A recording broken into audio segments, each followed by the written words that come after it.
Welcome to Hayes Reviews. Hello and welcome to Hayes Reviews. This is Nick, creator of Hayes Reviews. We're back for another live stream, live reading. I'm not sure if I clicked the button at the right time in order to get the YouTube stream up and running. So, it looks like we are on YouTube.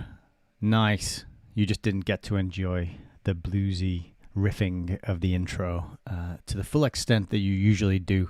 But it looks like we're live on YouTube, Rumble, Odyssey, Entropy also seems to have some stuff going on. And so, welcome. Hope you're doing well if you're tuning in on the live stream. If you're watching on the replay, I hope the future's not as bad as it sometimes appears like it's going to be. So that's about all I can say about you future people. Hopefully I'll be there in the future as well. Maybe even watching back to this, watching back on this video.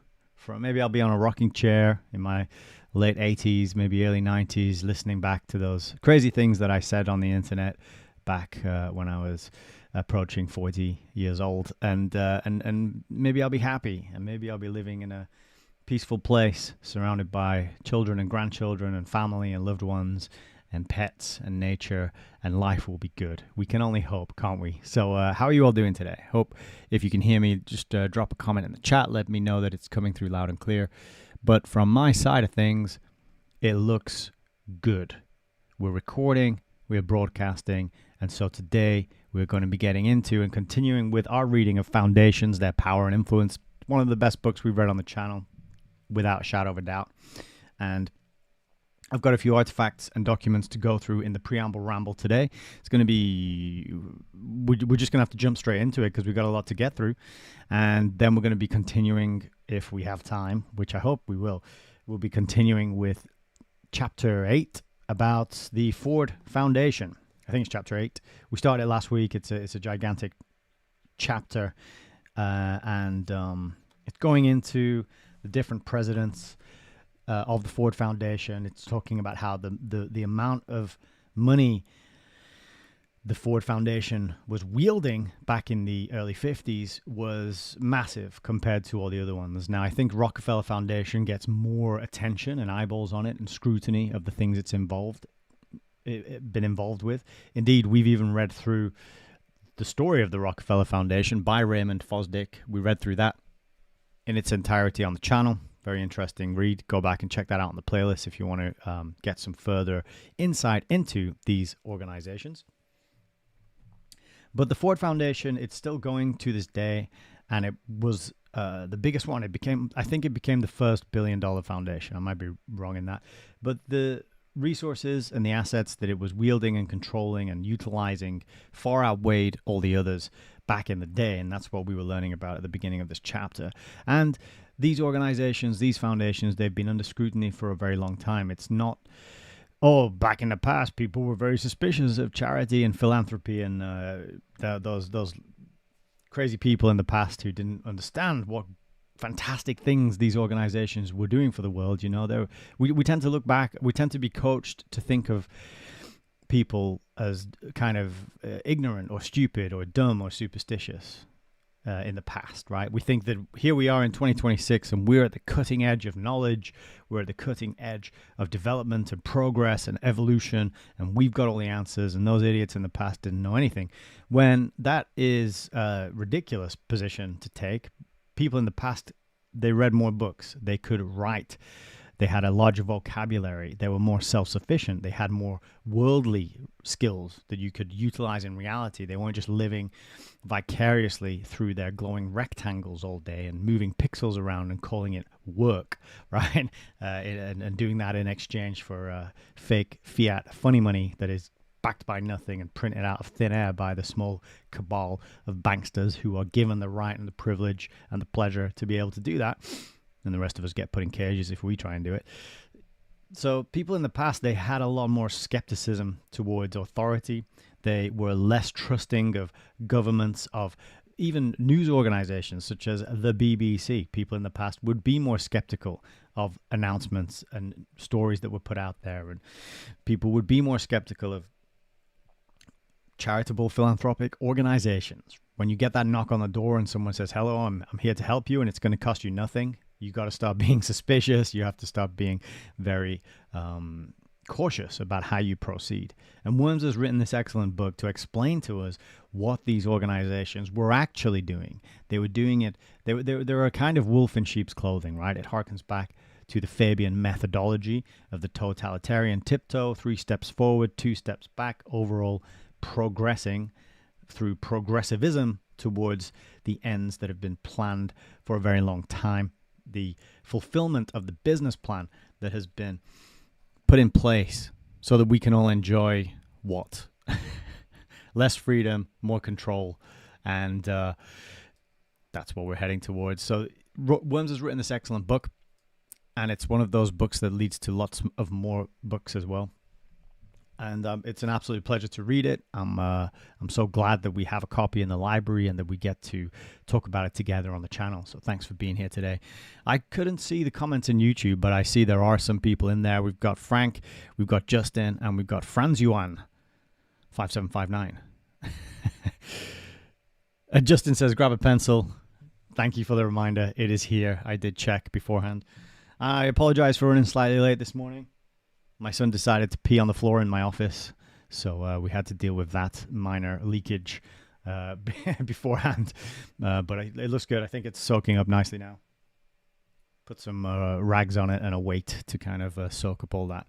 But yeah, he's in that stage now where he likes to walk around and pee on things. It's one of those stages. We all go through it. Some of us stay in it and never get out of it, but that's just the way it is. I've got my pencil. I got my book. Got my book cam, and I've got you fine people tuning in. So let's get into today's preamble ramble. The first thing I'm going to be talking to you about is a report which came to my attention via ChatGPT. So I often run the transcripts of these videos that I make, the live streams, through ChatGPT, and I get it to extract quotes or timelines or lists of people of interest or groups or key hot takes or arguments that Wormser or the author writes. And I'm still experimenting with the best way to use it. I haven't quite settled upon something that's repeatable and I want to keep using, but it's fun. It's a fun experiment. But today I asked it to find some other reports and publications and artifacts and evidence that would flesh out the context of what we're learning about in the book. And it pointed me towards this publication, which is a 13-page document from the British Academy in conjunction with the Carnegie Endowment for International Peace, who we've been learning quite a bit about in the book. And this is called Global Disorder. It's part of the Global Disorder International Policy Program. And the title of this one is Philanthropy and Global Disorder. So it's actually pretty interesting for a change to see something talking about global disorder, because we see global order quite a lot. I've got a whole stack of books up there which talk about New World Order, Global Order, World Order, right? And this pops up all the time. It's kind of like a calling card. It's a bit of a sign. It's like the hand gestures you see all the time when people start talking about New World Order and World Order. You know that they are planning and discussing internationalism. They're talking about the erosion, the destruction of national sovereignty and boundaries and borders. Zbigniew Brzezinski told us in the 70s that the nation states are now they're redundant. They don't exist anymore. It's a model that has served its purpose, and now we need to move on to the next thing, which is a world global system. And that's why you see things like multiculturalism, things like open borders, immigration, mixing, melting pot type of cosmopolitan cities and societies where everything's being homogenized and standardized, okay? And so it's quite unusual to see a document that's talking about disorder, because I would say instead of order, what we actually do receive is disorder. We get a lot of chaos in the name of order, and we get a lot of restrictions, and we get a lot of erosions of our ability to make choices and have autonomy in our lives. And this is done in the name of freedom and democracy and inclusivity and diversity and all that other good corporate slang. But this document is pretty interesting. I've had a read through it, and we're going to go through it now because it wasn't just Wormser and the Cox Committee and the Rees Committee back in the 50s who were concerned about foundations. This document was written in February 2026, right? So 5 months ago. So here in 2026, the British Academy is putting out documentation explaining why philanthropy is under scrutiny, the problems that it is perceived to have, where the criticisms are coming from, and what it can do about it. So it's quite an interesting document to dive into because it mirrors and echoes and reinforces a lot of what we're learning about in the Foundation's book. So it starts with a quote. Quote, "Big philanthropy is definitionally a plutocratic voice in our democracy, an exercise of power by the wealthy that is unaccountable, non-transparent, donor-directed, perpetual, and tax-subsidized. Big philanthropy is an exercise of power, and in a democracy, any form of concentrated power deserves scrutiny, not gratitude." Hear, hear, well said. Round of applause, please, for Mr. Where's his name? No, it doesn't give his name. It does further down.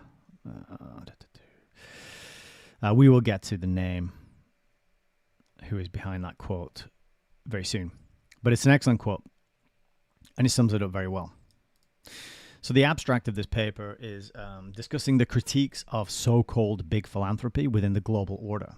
Giant private charitable foundations such as Gates, Wellcome, Novo Nordisk Fonden, and others play an increasingly influential role in domains such as health, global health, food security, scientific research, education, arts, and social programs. This influence has brought with it critiques from the left and right of the political spectrum, who argue that big philanthropy's influence is not only undemocratic, but that it can exacerbate the problems it seeks to address.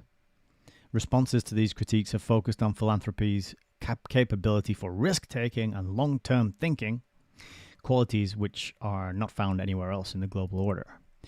Philanthropies who wish to maintain their influence within the global order may have to lean more strongly into these capabilities and to become more accountable. So that's it in a nutshell. This paper, this publication, does not seek to refute any of the criticisms leveled against the big foundations. And that's what I think makes this such an important document and so interesting is we get these admissions through the form of the author telling us where these critiques and criticisms are coming from and what they are, but he does nothing to refute them. There's no mention of the Rees Committee or the Cox Committee in this book. No mention of Wormser and the Foundation's Power and Influence book that we're reading through. Of course, this isn't a serious piece of academia. This is a corporate dispatch that is used to put out there to further ideas, to reinforce consensus, to manage perspectives and perceptions, and somebody probably got paid a whole bunch of cash to whip together this 13-page document, which was probably written by AI. There's a few of the AI tells in here. I'm not 100% sure it's written by AI, but a few of those common AI sentence structures are in here. But let's go through the introduction. So this discussion paper is a response to an emerging critical literature, right? So according to this author, it's emerging. This criticism of big philanthropy is emerging here in 2026, or maybe maybe over the last 5 or 10 years. Like, I'm sorry, but you don't know your subject. This is not an emerging criticism. This has been around since at least the 50s, as we are learning about in today's reading and in this series of live streams, right? So right there is that's some fake news for you to obscure and hide and occult the fact that there is a huge body of criticism already in existence leveled at these sorts of organizations, right? He's making the making it out to be that, oh, this criticism, it's just kind of new and it's just emerging, and for some reason it's only coming out of the woodwork right now here in the early 21st century. Rob Reich. There you go. That's the name to go along with that excellent quote that opens the paper here. So, the author's talking about examples such as Gates Foundation, Novo Nordisk Fonden, the Wellcome Trust, Tata Trust, Open Society Foundation, the Chan Zuckerberg Foundation, and the Howard Hughes Medical Institute, as well as the Children's Investment Fund Foundation, and many others. And there's a link here, a footnote to arcolab.org, and they have a list of the world's 100 largest philanthropic foundations, which I had a look at, and we might look at that at the end of this. But big numbers. They're all holding assets in the order of billions and billions of dollars. So it says that the criticism these organizations are receiving comes from civil society and journalists and politicians and academics. so everyone, in other words. The critics argue that big philanthropy's influence has been derived from the all but unregulated deployment of billions of dollars of private capital in the public sphere. Again, none of these criticisms are refuted. None of these criticisms are denied or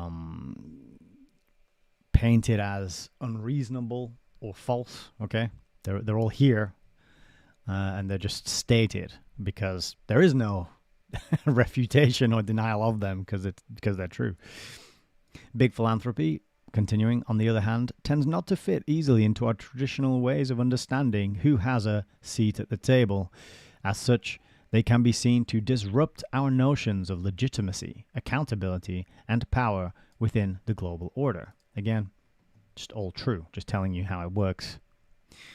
This paper is aimed at those who work with big philanthropies and those within philanthropies. Okay, so that's the audience. This is trying to help people it's trying to help people to defend against these criticisms and these arguments against big philanthropy as a power for good, even though it doesn't give you any way to dismantle or challenge those arguments. But that's who it's written for. It's to help people sort of whitewash and distract and hide the true effect, the true nature of these organizations. So it's in 3 parts. Part 1, we'll get an overview of the critiques of big philanthropy. Part 2, we get arguments for big philanthropy's potential good and the actions it could take to justify its place in the global order. Then part 3 compares and contrasts philanthropy with other disruptions to the global order. So there's an acknowledgement and admission right there that a foundation is a disruptive entity. He uses the example of artificial intelligence and cryptocurrency as other disruptions, which, disruption and change, and these are revolutionary types of terms, okay? So it acknowledges there that the philanthropic foundations are disruptive. And then there's some recommendations at the end, which are extremely weak. But anyway, part 1. So firstly, we're looking at Bill Gates. It says the past decade or so has seen shifting attitudes towards philanthropy. Again, it's not the past decade. This has been these attitudes have been out there since the 50s at least. Perhaps reflecting the way in which a single figure is more amenable to discursive focus than a generic concept, much negative attention has focused on Bill Gates and his foundation. The Gates Foundation has been widely criticized for centering too much power in one person's hands and for relying on simplistic, technocratic, top-down, market-based solutions to complex social problems.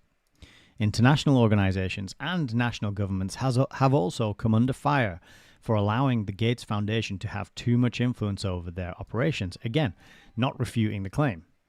It's saying international organizations and national governments have allowed the Gates Foundation too much influence. It's admitting that that's happened. This paper is admitting that that has happened. The Gates Foundation, for example, is one of the top 2 or 3 contributors to the World Health Organization's budget. So there you are in a mainstream publication, the admission that the Gates Foundation has too much influence over national governments and international organizations. This has led to accusations that it is the foundation's interests driving WHO priorities rather than those of member states. The Gates Foundation's influence in global public health is widely recognized as a force for good. Ha! Is it? And a potentially chilling factor in academic and policy discourse. Yeah, so that's talking to the fact that the academia know where the money is held and they know what line to take if they want to get their hands on some of that money. And this causes them to self-censor. It causes them to fall in line with the consensus. They know what topics and subjects and scientific studies are going to get funding, and they have no other means to get funding and to pay their bills. And so that's the potentially chilling factor that arises out of this foundational philanthropic funding of experts. It says, highly questionable conspiracy theories. So after admitting too much influence over governments and international organizations, after admitting top 2 or 3 contributors to the World Health Organization, after admitting influence on global public health being widely recognized, these are questionable conspiracy theories about the influence of the Gates Foundation's influence. That's excellent writing.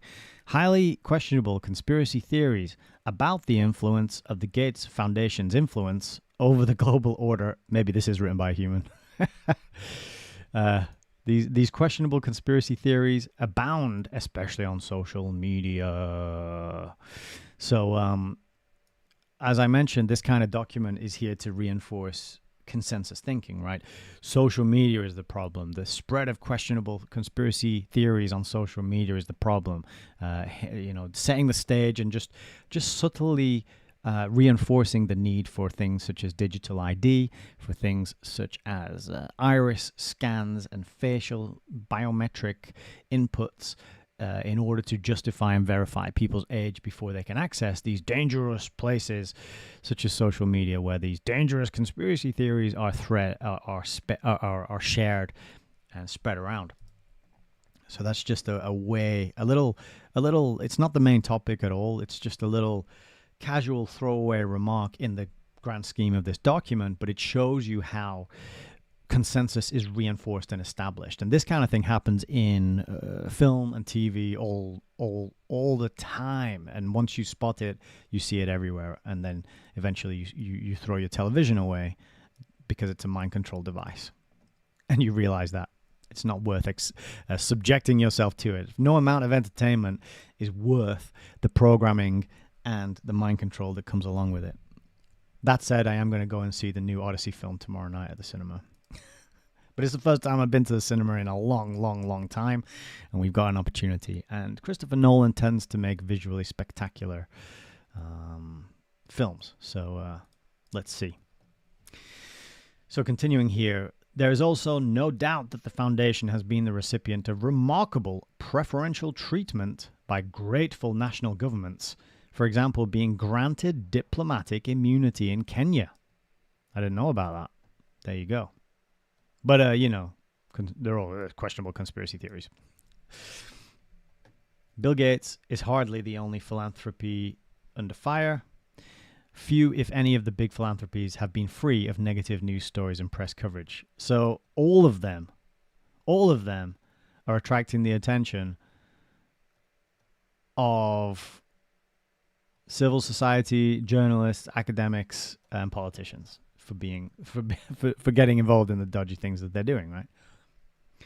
Critics note that rather than affected publics, it's often philanthropies through the exercise of their ever-changing strategic priorities, which effectively get to decide which social problems get addressed, when, and in which places. So that's this ever-changing strategic priorities, right? They don't have something that they stand upon. Like, it's ironic, really, because they're called foundations, but they change and they shift, and they're chameleon-like. They are adaptive.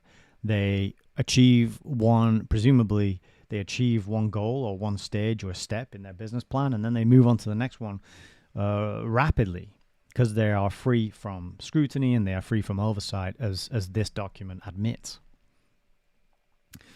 So it tells us here that it's not just the left that are criticizing big philanthropy, but it's also the right, far right, because, you know, there is no right anymore. There's just extremist, far right, nationalist, terrorists, domestic terrorists. That's all there is now. And then all the people on the left are awesome and heroic and brave and precious. But it says, even beyond these political axes, big philanthropy has not escaped broader trends of declining trust in institutions, shading even into conspiracy theories around vaccines, pandemics. Well, it was Bill Gates, wasn't it, who said, "Oh, the next pandemic, that'll get their attention." So maybe that's a little hint as to what might be coming in the future. Although they've tried to spin up a couple of pandemics since the Big C, haven't they? And none of them have really stuck. But yeah, control of the global order. This is one of the conspiracy theories that are being connected with the foundations. While these critiques of big philanthropy come from very different perspectives, and in the case of conspiracy theories, places of delusion, that little aside made me laugh. Again, it's one of those throwaway comments that they put in there. It's not the main focus, but it reinforces that consensus reality that you're supposed to believe in and fall into without questioning or thinking about or scrutinizing, namely that people who are into conspiracies and this kind of research and these sorts of topics are delusional. That's the word they use, delusion, right? So we're all delusional on this channel here. And Renee Wormser was presumably coming from a place of delusion as well back in the 50s. And the people involved in the Reese Committee and the Cox Committee must have also been delusional. It says, they are notably characterized by two concerns.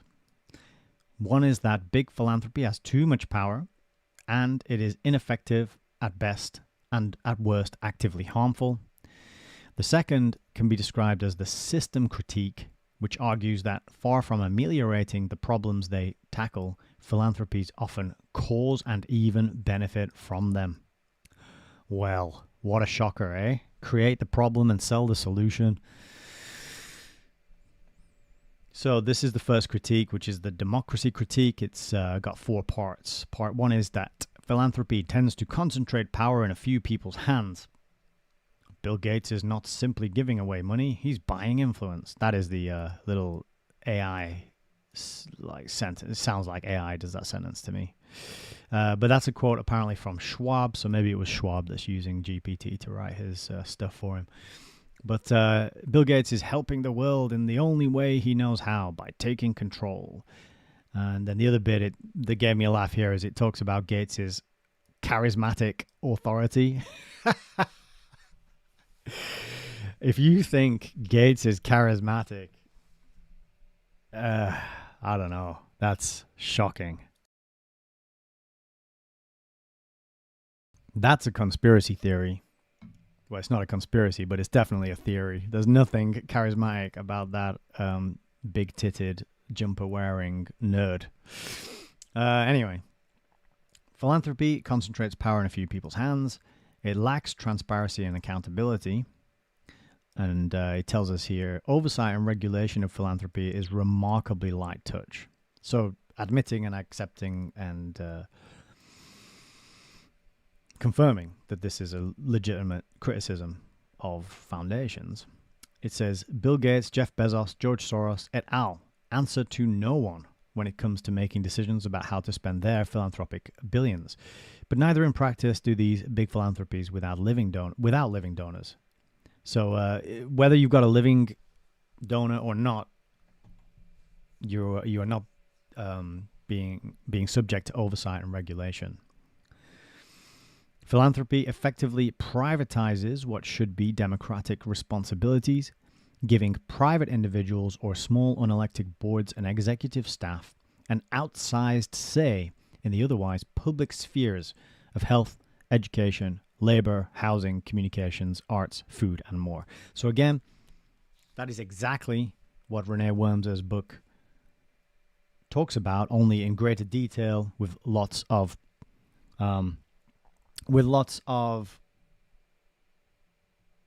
evidence and quotes to back it up. Hang on a sec. Sorry, I just seen a note come in on Odyssey. Somebody says there's no sound. Presumably, people on YouTube can hear me all right because you've been chatting away in the comments there. Could somebody check Odyssey just to see if there is or is not any sound there?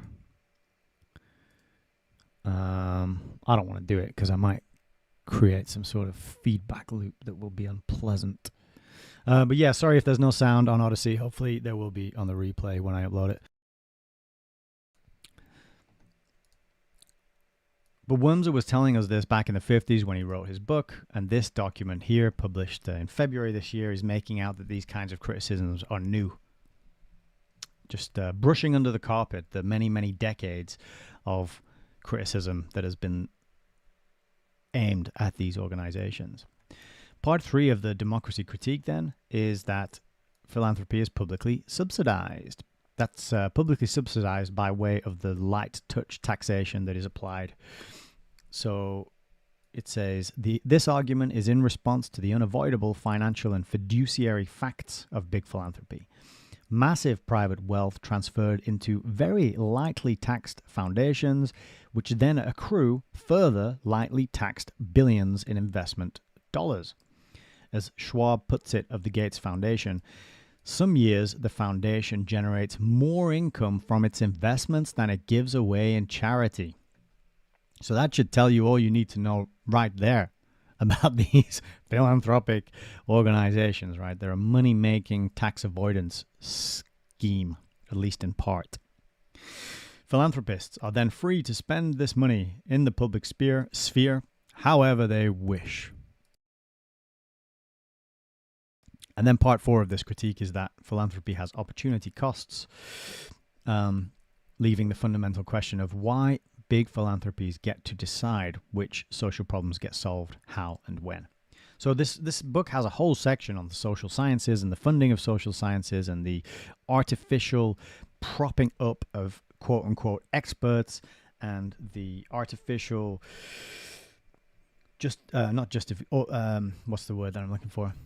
They call social sciences a science to make them sound like they are legitimate, like they are reliable, objective, fact-based, and empirical studies, when they're not. They're just made up inferences from questionnaires sent out to random people. That's basically social sciences.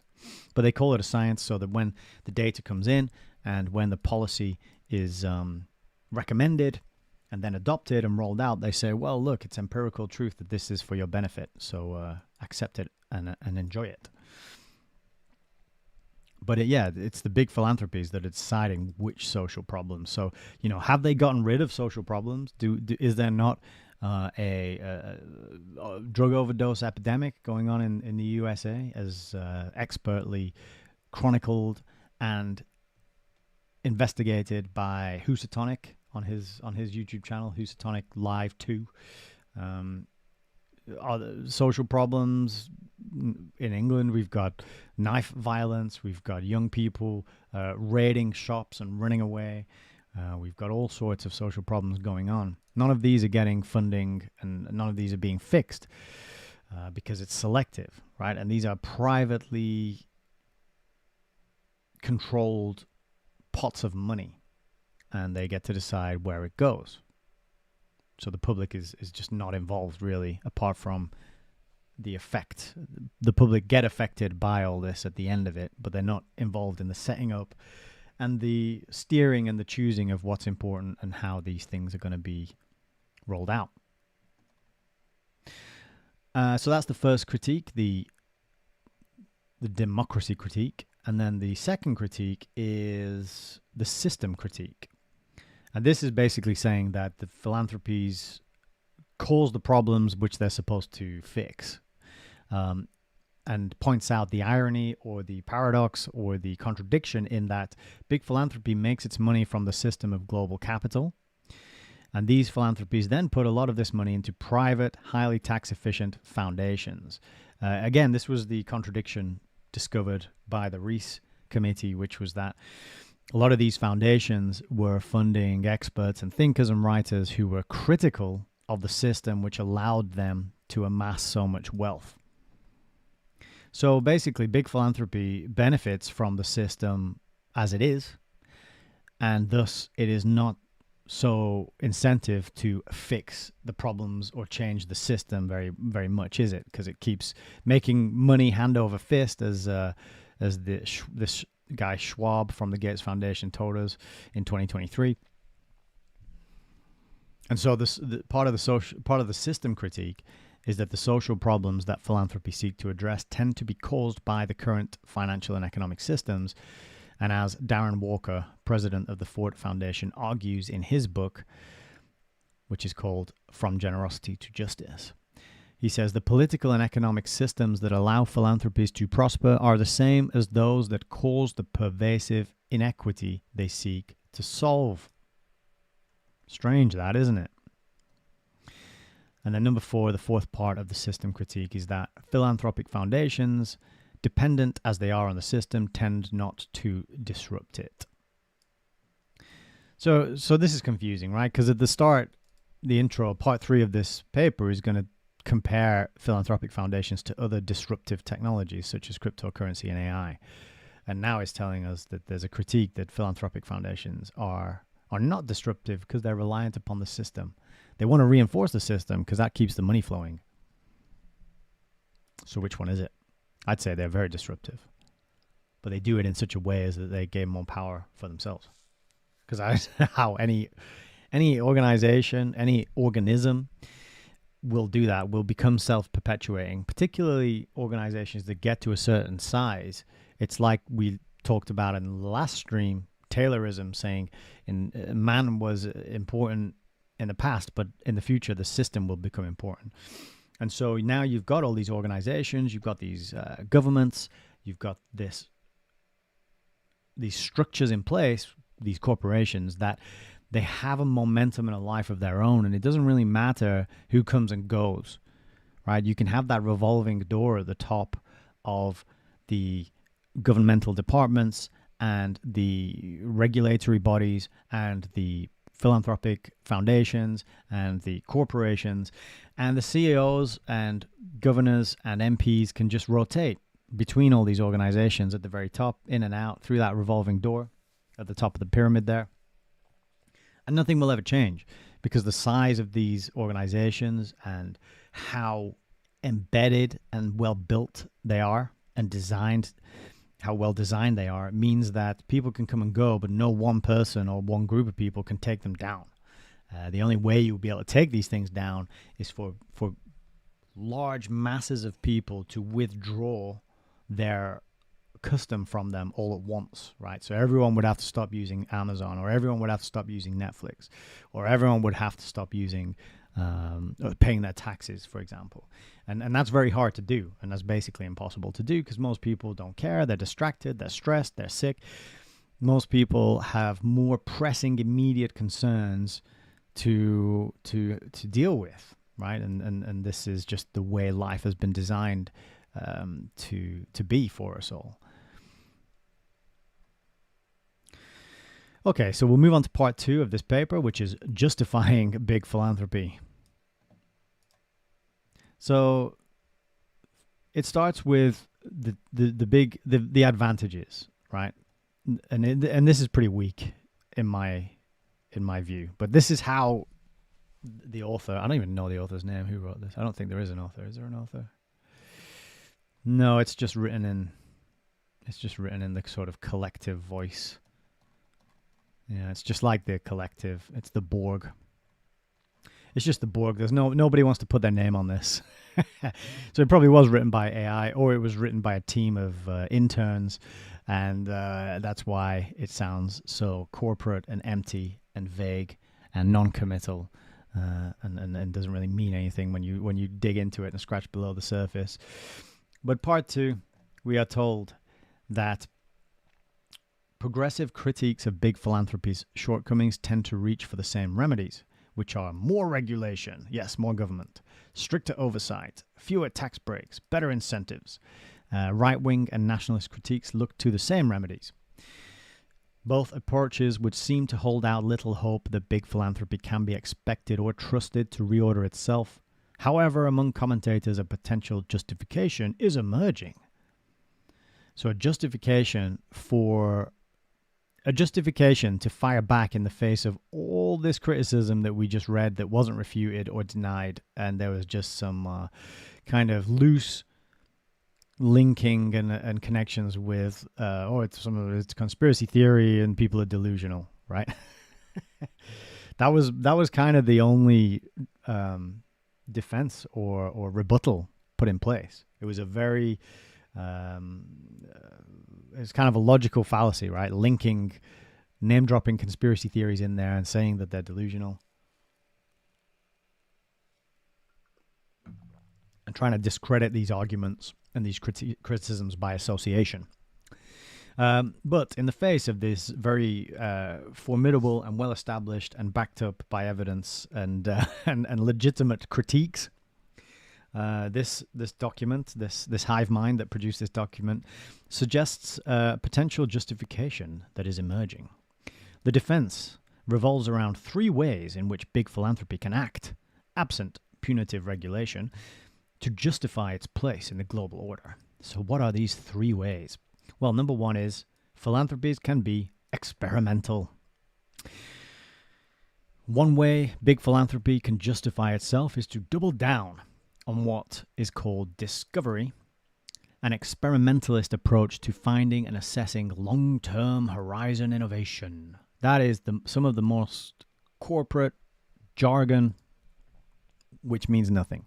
Discovery, experimentalist, assessing long-term horizon innovation. So this is change for change's sake, in other words, which was a key part of the last chapter that we read, or we began reading.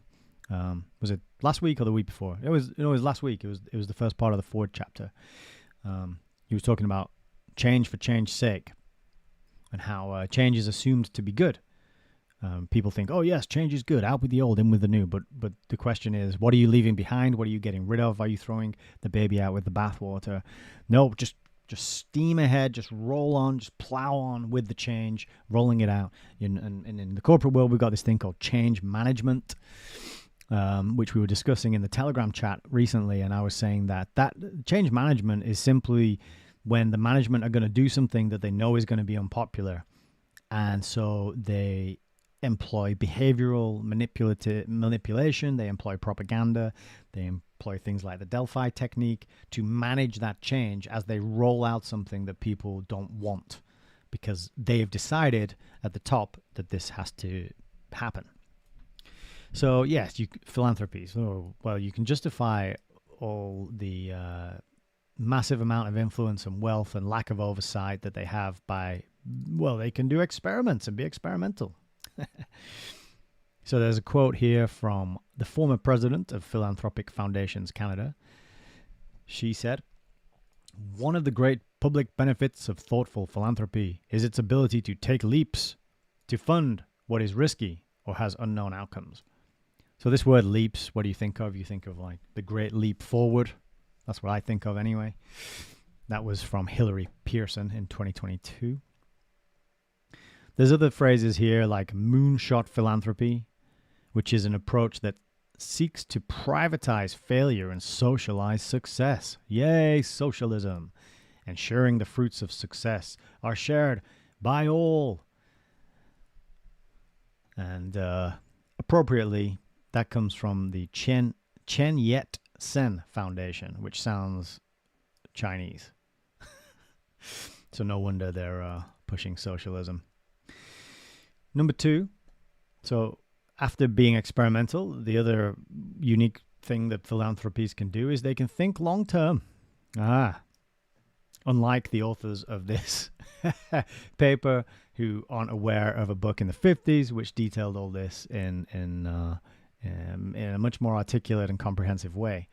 But yeah, philanthropies can think long term. So there's a quote here from Reich, which is a very good quote, actually. This is from 2016. He says, foundations free of both marketplace or electoral accountability regimes with a protected endowment designed to exist across generations, even in perpetuity, are perhaps uniquely situated to engage in the sort of high-risk, long-run policy innovation and experimentation that is healthy in a democratic society and that addresses the interests of future generations. Yes, so that is, it's healthy. It's good for the body of society, right? It is something that we all benefit from because they're free to take these risks and think out into the future when nobody else does. So this is kind of reinforcing this idea that the political class are not serving a long-term plan, or the business class, the Bilderbergers, the elite of banking, of any real arm of society, right? Media, tech. The idea that none of these are thinking long term is really silly. It's a joke. But philanthropies can, right? Only philanthropies can think long term. Nobody else can. But to that end, apparently the Rockefeller Foundation has set the Foresights and Futures Initiative, which is described as one of the most ambitious experiments in long-term thinking in the global philanthropic sector. Wow. Thank you, Rockefellers. So that's the justification. Be experimental, think long-term. And then thirdly, there's a part here which says philanthropies should account for themselves. And this is weak. It's just saying, well, they should really account for them. They should be transparent. They should be open about things and more open to scrutiny. They just should be. No mechanism for how that could be enforced or rolled out or made to happen. It's just, well, they just should be nice and friendly and open and transparent. So pretty weak. Overall, pretty weak justification, I think. If I was working for a philanthropy and I was getting all this very fair and justified criticism leveled at me, I wouldn't feel particularly empowered to say, yeah, well, at least we can be experimental and think long term, and don't worry about that third bit because we're never going to do that. So part 3 of the document now is about money, power, and difference. Again, this is pretty weak corporate spin. It says, big philanthropy can be usefully compared to some of the other, quote, disordered phenomena. Crypto, for example, is a technology which potentially bypasses nation-state-based financial systems to enable all but unregulated financial transactions between individuals and organizations. This is not dissimilar to the way in which philanthropy bypasses nation-state-based regulatory systems to intervene in the public sphere.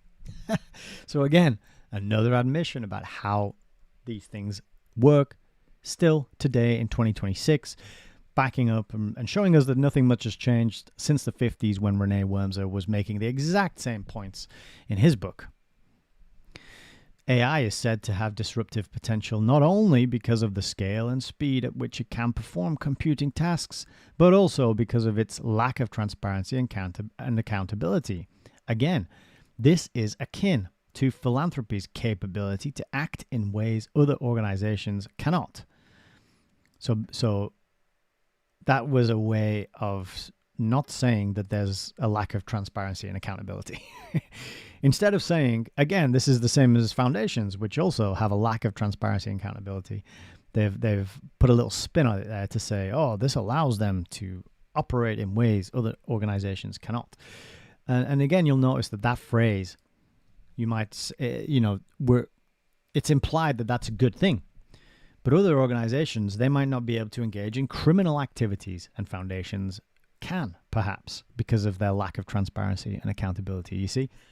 So it's this kind of vague language. They lean on us assuming a benevolent or a beneficial interpretation of the words that they pick, but it could be read in multiple ways. It's ambiguous in that sense, and deliberately so. It's like a legalistic, corporate, lawyerly way of speaking. And then also it chucks this word in here, as well as the perceived lack of accountability and transparency. That is an effect of that capability. So it does mention, my bad, it does mention accountability and transparency, but it says there's a perceived lack of accountability and transparency. So that's casting doubt. It's saying, oh, well, you know, the accountability and transparency is there. It's just people perceive it to not be there because their perception is wrong. Much of the concern about the disruptive capabilities of these things comes not from the phenomena themselves, but from a sense that the institutions and orders they are disrupting are not sufficiently resilient to or prepared for change. That magical corporate buzzword that we all love that means something bad is probably going to happen. Change, right? So it's not the problem of AI and crypto and the philanthropic foundations. It's the problem is that our institutions are not sufficiently resilient for change. Like, that just doesn't mean anything. How can you be sufficiently resilient or prepared for change? What change? What is the change?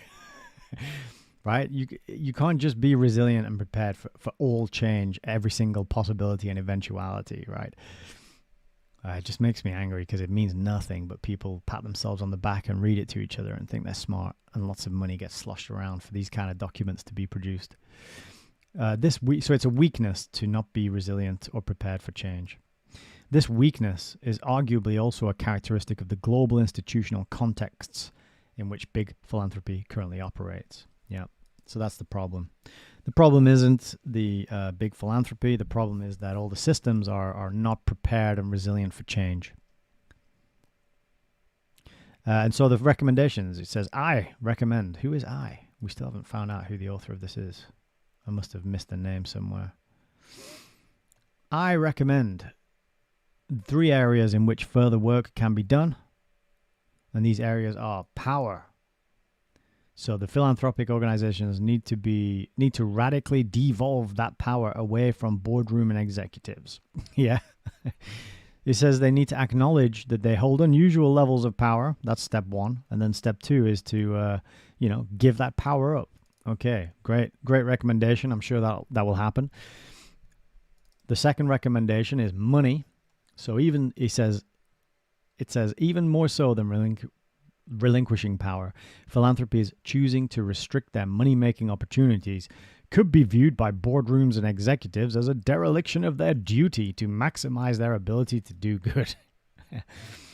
So, I'm sure that is very likely to happen as well. And the third one is difference. And it says that they have to exploit their capabilities of risk-taking, experimentation, and long-termism. So, based on these recommendations, I don't think the first 2 are going to be followed, but I'm sure the third one will. I'm sure these organizations will continue to take risks, to experiment with us, their lab rats who are trapped inside these nation states and these holding pens, and they'll continue to roll out their plans over the long term. We're rolling up on sort of 100 years now of these organizations being in existence. The critiques and the criticisms are the same as they were 60 years ago here in 2026, and I'm sure that this document is going to solve all the problems, really. It says each of these 3 areas, power, money, and difference, is key to philanthropy's ability to operate sustainably in a weakening global order. Yes, because they need to be sustainable. They need to last a long time out into the future. And that's what it means. It doesn't mean in harmony with nature. It doesn't mean in accordance with natural law or with the laws of the Creator that are created, maintained, and sustained by God. No, it means we need to have a plan that will allow us to continue pulling this scam on the world's people for as long as possible in a sustainable way, while things crumble and change and the global order is weakening and then allowed to collapse in order to make way for the next stage of the plan. So there you go. That is Philanthropy and Global Disorder. There's a bunch of references at the bottom, further reading, books, threads to pull on, and a little bit of info about the British Academy and the Carnegie International Endowment for International Peace, which we've been learning about in this book. But yeah, there you go. February 2026 publication, making some very useful admissions that the foundations are still up to no good. All right, I hope you enjoyed that little foray into the world of the British Academy and the Carnegie Endowment for International Peace.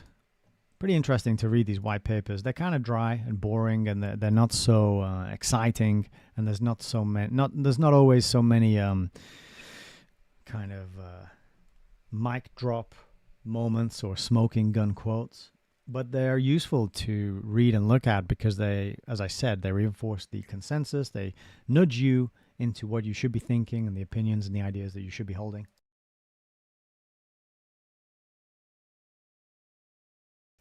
While delivering and acknowledging some truth. So has anyone checked out the sound on Odyssey? Do we know if Odyssey is working or not? I'll go and check in now. I gotta unmute this thing here, and I gotta unmute. I'll mute my mic.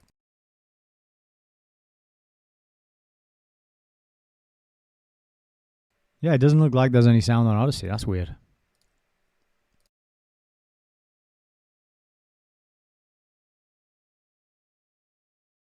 We got sound on Rumble, we got sound on YouTube, but Odyssey is still not playing. Weird. Sorry about that.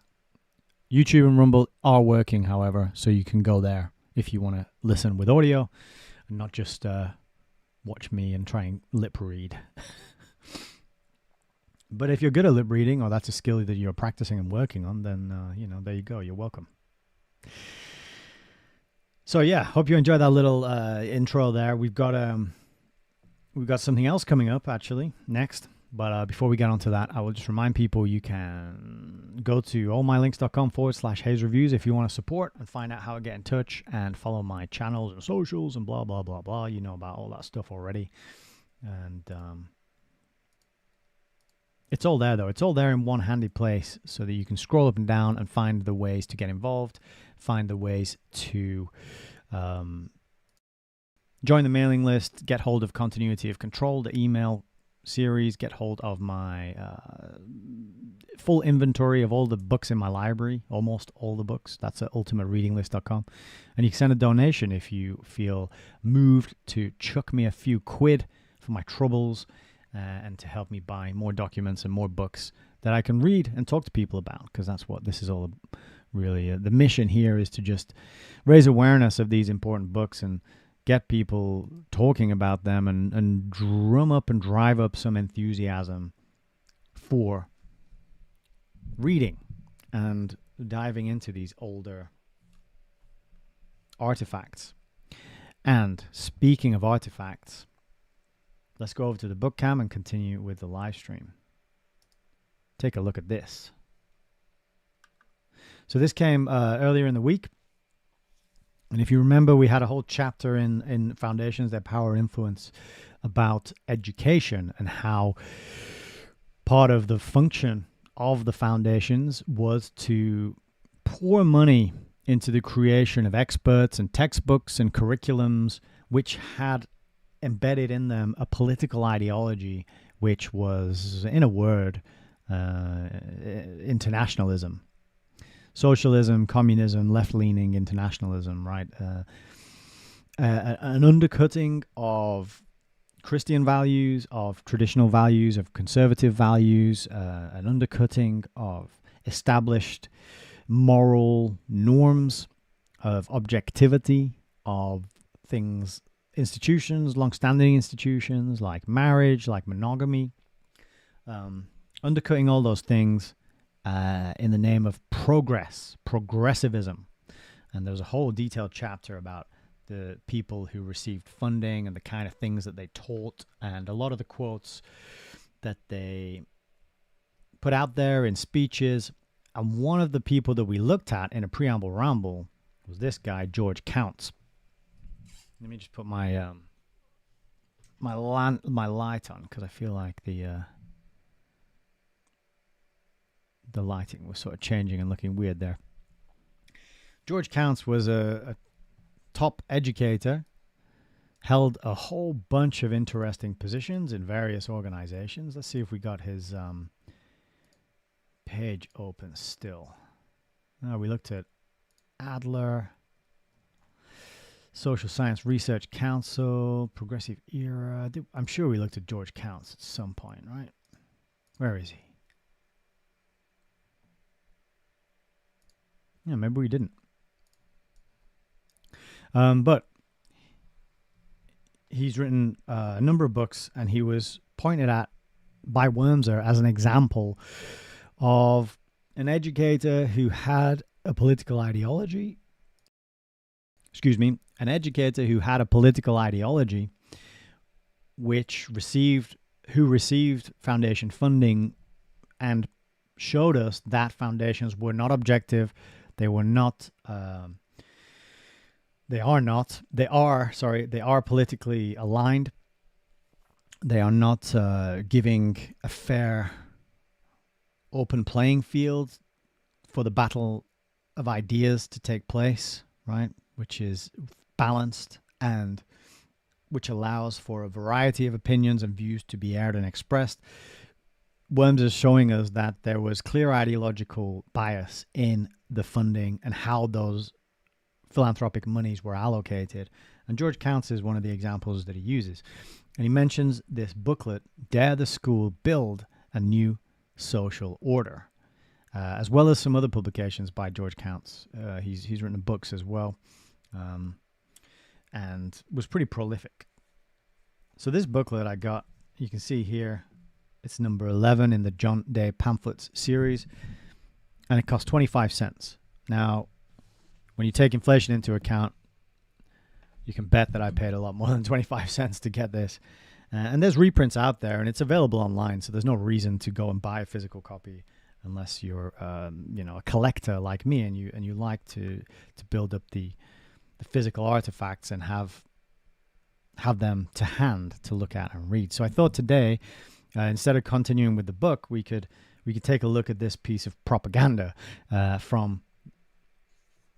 Let's see, when does it tell us when it was published in here? It does, 1932. So this came out in 1932. And it's a pamphlet. You can look at, you can check the back here. It's got books of permanent importance. That's the other George Counts book, The American Road to Culture.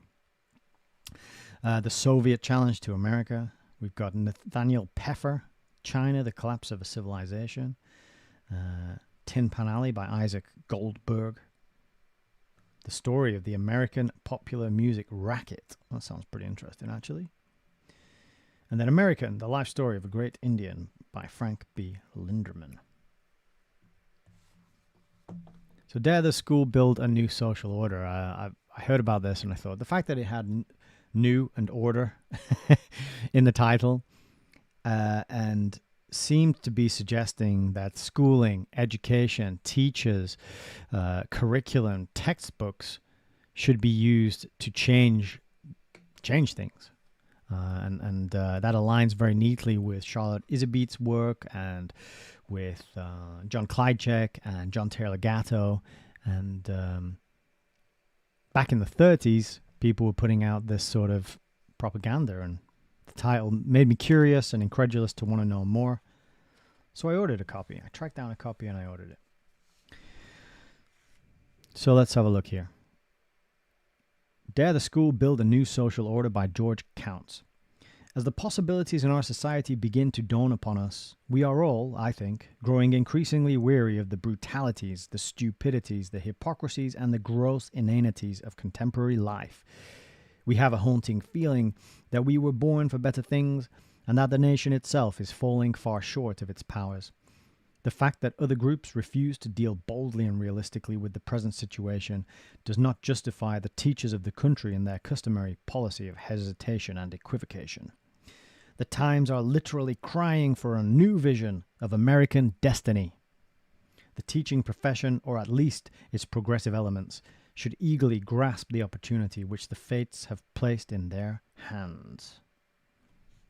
So it's quite rousing, stirring rhetoric that he's using here, right? It's an opportunity and it's fate. And people are crying out for a new vision.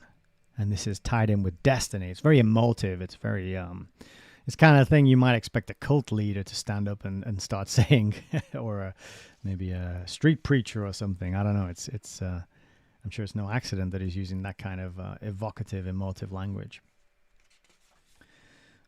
So let's read this, get it on the record, and see if there's anything interesting or revealing contained within. So the foreword. So this is April 15, 1932. This pamphlet is based upon 3 papers read at the National Educational Meetings in February of this year. One was read before the Progressive Education Association in Baltimore. A second before a division of the Department of Superintendents in Washington, and a third before the National Council of Education, also in Washington. The titles of these papers were respectively Dare Progressive Education Be Progressive, Education Through Indoctrination, and Freedom, Culture, Social Planning, and Leadership. So we've got that term progressive, we've got the term indoctrination, and we've got the term social planning. So I suppose this was a time when those terms weren't quite as loaded. They didn't have quite as much baggage as they might have nowadays. Because standing up and saying, yes, education through indoctrination, that is, I'm going to write a paper and read that at some national educational meetings, right? I don't think you get away with it these days. But, if you point out that education basically is indoctrination, then you get called a deluded, crazy conspiracy theorist, obviously, don't you? But yeah, let's start on this. Number 1. Chapter 1, or I don't know if this is part 1. This might be part 1 as in, it looks like it's in parts, yeah. Yeah, so I don't think the 3 different papers are labeled as far as I can see. It's just separated into different parts. Oh no, maybe they are.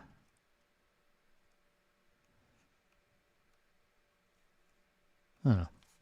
Anyway, let's get into it. See what he has to say. Part 1. Like all simple and unsophisticated peoples, we Americans have a sublime faith in education. So there you are. Any Americans in the crowd, you are simple and unsophisticated. What a way to start the booklet. Faced with any difficult problem of life, we set our minds at rest sooner or later by the appeal to the school. We are convinced that education is the one unfailing remedy for every ill to which man is subject, whether it be vice, crime, war, poverty, riches, injustice, racketeering, political corruption, race, hatred, class, conflict, or just plain original sin. We even speak glibly and often about the general reconstruction of society through the school. We cling to this faith in spite of the fact that the very period in which our troubles have multiplied so rapidly has witnessed an unprecedented expansion of organized education. This would seem to suggest that our schools, instead of directing the course of change, are themselves driven by the very forces that are transforming the rest of the social order. The bare fact, however, that simple and unsophisticated peoples have unbounded faith in education does not mean that the faith is untenable. History shows that the intuitions of such folk may be nearer the truth than the weighty and carefully reasoned judgments of the learned and the wise. Under certain conditions, education may be as beneficent and as powerful as we are wont to think. But if it is to be so, teachers must abandon much of their easy optimism, subject the concept of education to the most rigorous scrutiny, and be prepared to deal much more fundamentally, realistically, and positively with the American social situation that has been their habit in the past. Any individual or group that would aspire to lead society must be ready to pay the costs of leadership, to accept responsibility, to suffer calumny, to surrender security, to risk both reputation and fortune. If this price, or some important part of it, is not being paid, then the chances are that the claim to leadership is fraudulent. Society is never redeemed without effort, struggle, and sacrifice. Authentic leaders are never found breathing that rarefied atmosphere lying above the dust and smoke of battle. With regard to the past, we always recognize the truth of this principle, but when we think of our own times, we profess the belief that the ancient roles have been reversed and that now prophets of a new age receive their rewards among the living.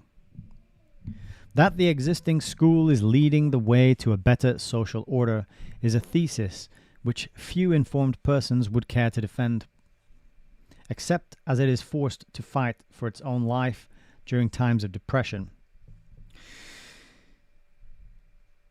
Its course is too serene and untroubled. Only in the rarest of instances does it wage war on behalf of principle or ideal. Almost everywhere, it is in the grip of conservative forces and is serving the cause of perpetuating ideas and institutions suited to an age that is gone. So quite a clear political bias here, isn't it?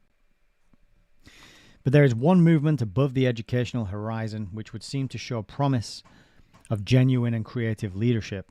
I refer to the progressive education movement. Surely in this union of two of the great faiths of the American people, the faith in progress and the faith in education, I'm glad I used the word faith, faith in progress, for both things actually, yeah. Not proven to be true, not factual, not backed up by evidence. We just have faith. Just keep believing. Just believe harder.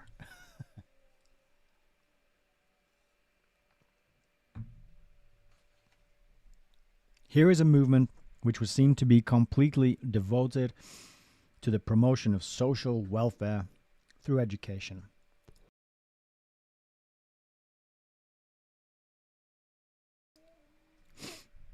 Even a causal examination of the program and philosophy of the progressive schools, however, raises many doubts in the mind.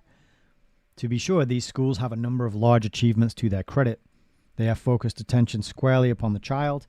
They have recognized the fundamental importance of the interest of the learner. They have defended the thesis that activity lies at the root of all true education. They have conceived learning in terms of life situations and growth of character. They have championed the rights of the child as a free personality. Most of this is excellent, but in my judgment, it is not enough. It constitutes too narrow a conception of the meaning of education. It brings into picture but one half of the landscape. If an educational movement or any other movement calls itself progressive, it must have orientation. It must possess direction. The word itself implies moving forward, and moving forward can have little meaning in the absence of a clearly defined purpose. We cannot, like Stephen Leacock's horsemen, dash off in all directions at once. Nor should we, like our presidential candidates, evade every disturbing issue and be all things to all men. Also, we must beware lest we become so devoted to motion that we neglect the question of direction and be entirely satisfied with movement in circles. Here, I think, we find the fundamental weakness not only of progressive education, but also of American education generally. Like a baby shaking a rattle, we seem to be utterly content with action, provided it is sufficiently vigorous and noisy. In the last analysis, a very large part of American educational thought, inquiry, and experimentation is much ado about nothing. And if we are permitted to push the analogy of the rattle a bit further, our consecration to motion is encouraged and supported in order to keep us out of mischief. At least we know that so long as we thus busy ourselves, we shall not incur the serious displeasure of our social elders. The weakness of progressive education thus lies in the fact that it has elaborated no theory of social welfare unless it be that of anarchy or extreme individualism. Yes, which of course are terrible. We can't have individualism. We can't have anarchy, which just means no rulers. It doesn't mean no rules. It just means no rulers. Anarchy. Anarchon, right? An means without. Arch comes from archon, which means ruler. So yeah, he's sort of saying there's no theory of social welfare unless it's anarchy or extreme individualism. So those two are the correct. Those two explain the way it is in reality. And he's saying, well, obviously we can't have them because we need this structure, we need this hierarchy, we need the presidents and the kings and the queens and the bureaucracy and the bureaucrats and the CEOs and the board members and the bankers and all that. We need all these people who do nothing and add nothing to society to live in luxury and wealth off the backs of everybody else. We need that in place. So therefore, we're going to have to come up with a new theory of social welfare. In this, of course, continuing, it is but reflecting the viewpoint of the members of the liberal-minded upper middle class who send their children to the progressive schools. Persons who are fairly well off, who have abandoned the faiths of their fathers, who assume an agnostic attitude towards all important questions, who pride themselves on their open-mindedness and tolerance, who favor in a mild sort of way fairly liberal programs of social reconstruction, who are full of goodwill and humane sentiment, who have vague aspirations for world peace and human brotherhood, who can be counted upon to respond moderately to any appeal made in the name of charity, who are genuinely distressed at the sight of unwanted forms of cruelty, misery, and suffering, and who perhaps serve to soften somewhat the bitter clashes of those real forces that govern the world, but who, in spite of all their good qualities, have no deep and abiding loyalties, possess no convictions for which they would sacrifice overmuch, would find it hard to live without their customary material comforts, are rather insensitive to the accepted forms of social injustice, are content to play the role of interested spectator in the drama of human history, refuse to see reality in its harsher and more disagreeable forms, rarely move outside the pleasant circles of the class to which they belong, and in the day of severe trial will follow the lead of the most powerful and respectable forces in society, and at the same time find good reasons for doing so. For so doing. These people have shown themselves entirely incapable of dealing with any of the great crises of our time, war, prosperity, or depression. At bottom, they are romantic sentimentalists, but with a sharp eye on the main chance. That they can be trusted to write our educational theories and shape our educational programs is highly improbable. Among the members of this class, the number of children is small. The income, relatively high, and the economic functions of the home greatly reduced. For these reasons, an inordinate emphasis on the child and child interests is entirely welcome to them. They wish to guard their offspring from too strenuous endeavor and from coming into too intimate contact with the grimmer aspects of industrial society. They wish their sons and daughters to succeed according to the standards of their class and to be a credit to their parents. At heart, feeling themselves members of a superior human strain, they do not want their children to mix too freely with the children of the poor or of the less fortunate races, nor do they want them to accept radical social doctrines, espouse unpopular causes, or lose themselves in quest of a holy grail. According to their views, education should deal with life, but with life at a distance or in a highly diluted form. They would generally maintain that life should be kept at arm's length if it should not be handled with a poker. If progressive education is to be genuinely progressive, it must emancipate itself from the influence of this class, face squarely and courageously every social issue, come to grips with life in all of its stark reality, establish an organic relation with the community, develop a realistic and comprehensive theory of welfare, fashion a compelling and challenging vision of human destiny, and become less frightened than it is today at the bogies of imposition and indoctrination. You've got to become less frightened at indoctrination. In a word, progressive education cannot place its trust in a child-centered school. So we can't make it about the children. We have to make it about the group. This brings us to the most crucial issue in education, the question of the nature and extent of the influence which the school should exercise over the development of the child. The advocates of extreme... so the presupposition, the a priori assumption that's built into this is that children should be in school and education is a good thing. You see? The advocates of extreme freedom have been so successful in championing what they call the rights of the child, that even the most skillful practitioners of the art of converting others to their opinions disclaim all intention of molding the learner. And when the word indoctrination is coupled with education, there is scarcely one among us possessing the hardihood to refuse to be horrified. This feeling is so widespread that even Mr. Lunacharsky, Commissar of Education in the Russian Republic until 1929, assured me on one occasion that the Soviet educational leaders do not believe in the indoctrination of children in the ideas and principles of communism. When I asked him whether their children become good communists while attending the schools, he replied that the great majority do. That's an interesting result, isn't it? On seeking from him an explanation of this remarkable phenomenon, he said that Soviet teachers merely tell their children the truth about human history. So if you just tell them the truth, they'll become communist. That's hilarious. As a consequence, so he asserted, practically all of the more intelligent boys and girls adopt the philosophy of communism. I recall also that the Methodist sect in which I was reared also always combined its teachings to the truth.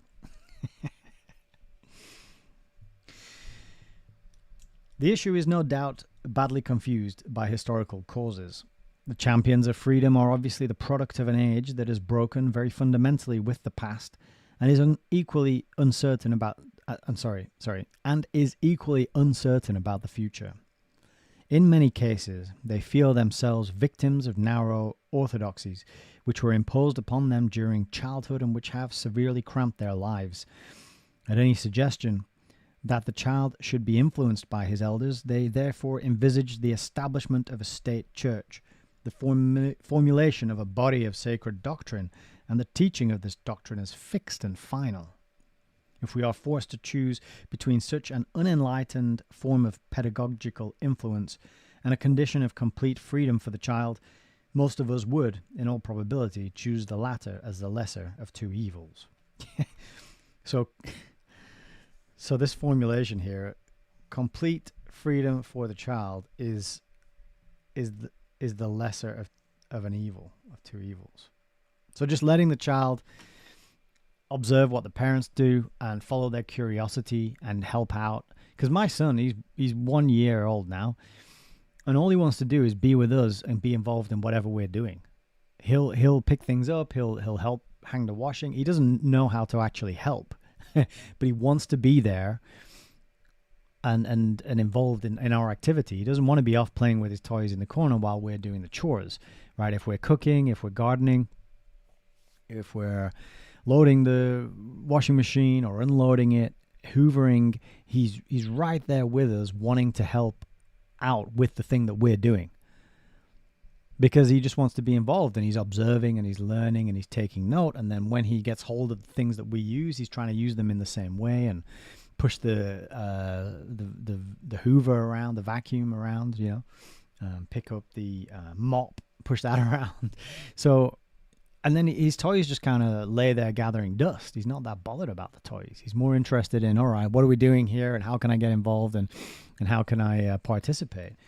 And that's freedom. Because we're not saying to him, you sit there and play with that, you go over here and do that. Obviously, we can't. He's one, he doesn't understand words yet.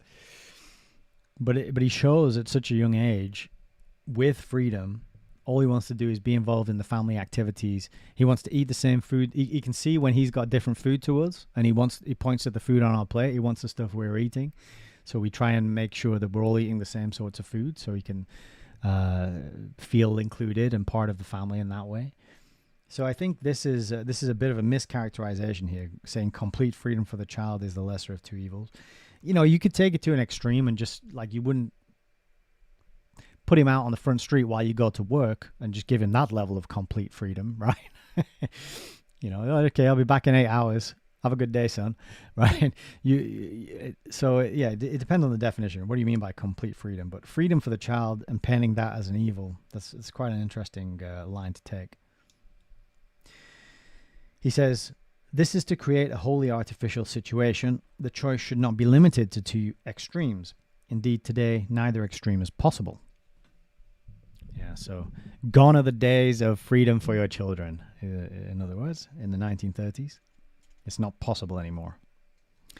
I believe firmly that a critical factor must play an important role in any adequate educational program, at least in any such program fashioned for the modern world.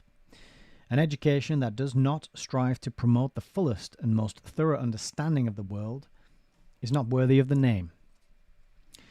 Also, there must be no deliberate distortion or suppression of facts to support any theory or point of view. On the other hand, I am prepared to defend the thesis that all education contains a large element of imposition, that in the very nature of the case this is inevitable, that the existence and evolution of society depend upon it, that it is consequently eminently desirable, and that the frank acceptance of this fact by the educator is a major professional obligation. Okay, that seems like a pretty important and key quote there.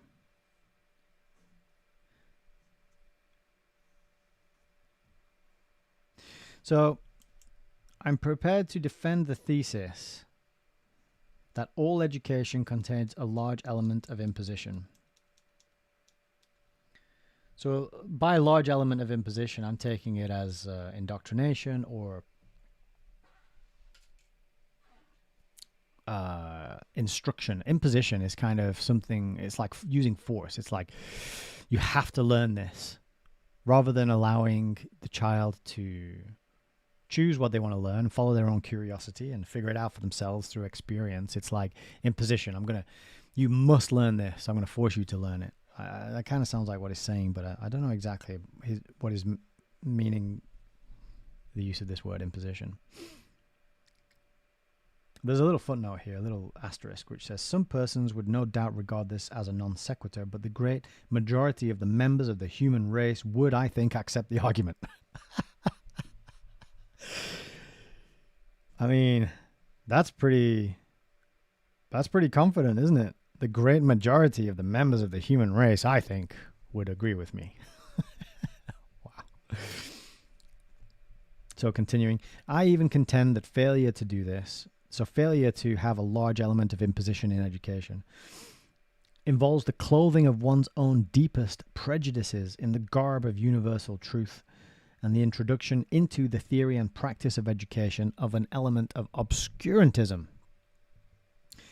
In the development of this thesis, I shall examine a number of widespread fallacies which seem to me to underlie the theoretical opposition to all forms of imposition. Although certain of these fallacies are very closely related and to some extent even cover the same territory, their separate treatment will help to illuminate the problem. I'm sure that word has just the right word to express and explain exactly what he wants to say in this particular place. I'm just going to have a sip.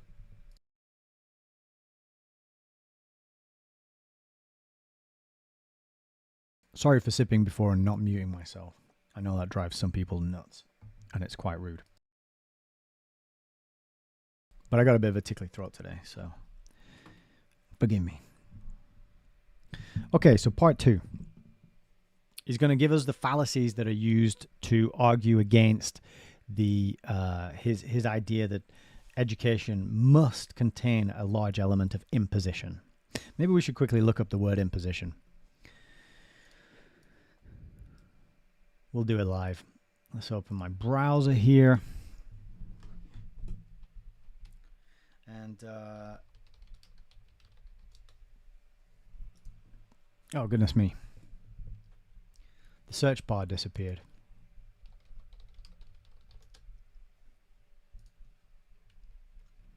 All right, here we are. So I got Brave browser. I typed in imposition meaning. The act of imposing, something imposed, such as a tax. Okay, that's a good comparison. A burdensome or unfair demand. That's probably a useful definition there. We'll check Cambridge, and we'll check Merriam-Webster. Should we check Collins as well? Get a little variety. So this is Cambridge Dictionary, imposition. A situation in which someone expects another person to do something that they do not want to do or that is not convenient. Okay, that's a good definition. Related words and phrases. A pain in the neck. A pain in the arse or backside. That's a UK idiom. Inconvenience, aggravation, awkward, bother, disturbance, hassle. Aggro. Incommodious. Pisser. That's a good one. Oh, what a pisser.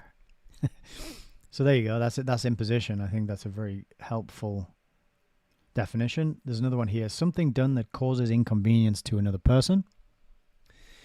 Let's check Merriam-Webster. Something imposed, such as an excessive or uncalled for requirement or burden. Again, using the example of a tax. The third definition here is just deception, just straight up deception. The act of imposing. The order of arrangement of imposed pages. All right, so we've got deception, and it's a burden, and tax again as an example. And then we got the Collins Dictionary in British English. It says the act of imposing, something that is imposed unfairly on someone. In Britain, it's a task set as a school punishment. Of course, George Counts is not British, he's American, so he might not be using it in that sense. The arrangement of pages of printing so that the finished work will have its pages in the correct order. Okay, so it's also a printing term. American English, the forcing of oneself on another or others without right or invitation. Sorry, I skipped a bit there, which made it sound a lot worse than it is. The forcing of oneself, one's presence or will, etc. on another. Not just forcing yourself on another physically. A taking advantage of friendship. The laying on or of hands, as in ordaining. A tax, again, there's the example of a tax. An unjust burden, so there's the burden again, or requirement. And again, a deception or a fraud. So I think those three are probably the common themes here. An imposition, it's a tax or a fine, it's a burden, and it's a deception. So maybe this wasn't the case back in 1932. Maybe it had slightly different connotations or meanings back then. But maybe not. So maybe we should check. Etym online as well. And if we look at the etymology, that might also be helpful. So this is the online etymology dictionary. Imposition. Late 14th century, a tax. Okay, so yeah, tax, duty, from the Latin to place upon. So it's to place a tax upon someone, a burden, the sense of act of putting something on someone else, an act or instance of imposing on someone. So yeah, even in the 1500s and 1600s, even the 14th century, it was denoting a tax, a duty, a burden. So there you go. I think that's a safe definition to move forward with as we continue with the reading. So he's going to illuminate the problem. He's going to illuminate the fallacies that people are using to argue against the imposition of a burdensome, deceptive tax on people through education. So this should be interesting. Number 2, part 2, 1. There is the fallacy that man is born free. Right, so no freedom right out the gate. It's an evil, don't remember. Like, oh, freedom, that's the lesser of two evils. As a matter of fact, he is born helpless. He achieves freedom as a race and as an individual through the medium of culture. The most crucial of all circumstances conditioning human life is birth into a particular culture. By birth, one becomes a Chinese, an Englishman, a Hottentot, a Sioux Indian, a Turk, or a 100% American. Such a range of possibilities may appear too shocking to contemplate, but it is the price that one must pay in order to be born. Nevertheless, even if a given soul should happen by chance to choose a Hottentot for a mother, it should thank its lucky star that it was born into the Hottentot culture rather than entirely free. By being nurtured on a body of culture, however backward and limited it may be comparatively, the individual is at once imposed upon and liberated. Okay, you following this? To be imposed upon is to be liberated. And ignorance is strength. The child is terribly imposed upon by being compelled through the accidents of birth to learn one language rather than another. But without some language, man would never become man. Any language, even the most poverty-stricken, is infinitely better than none at all.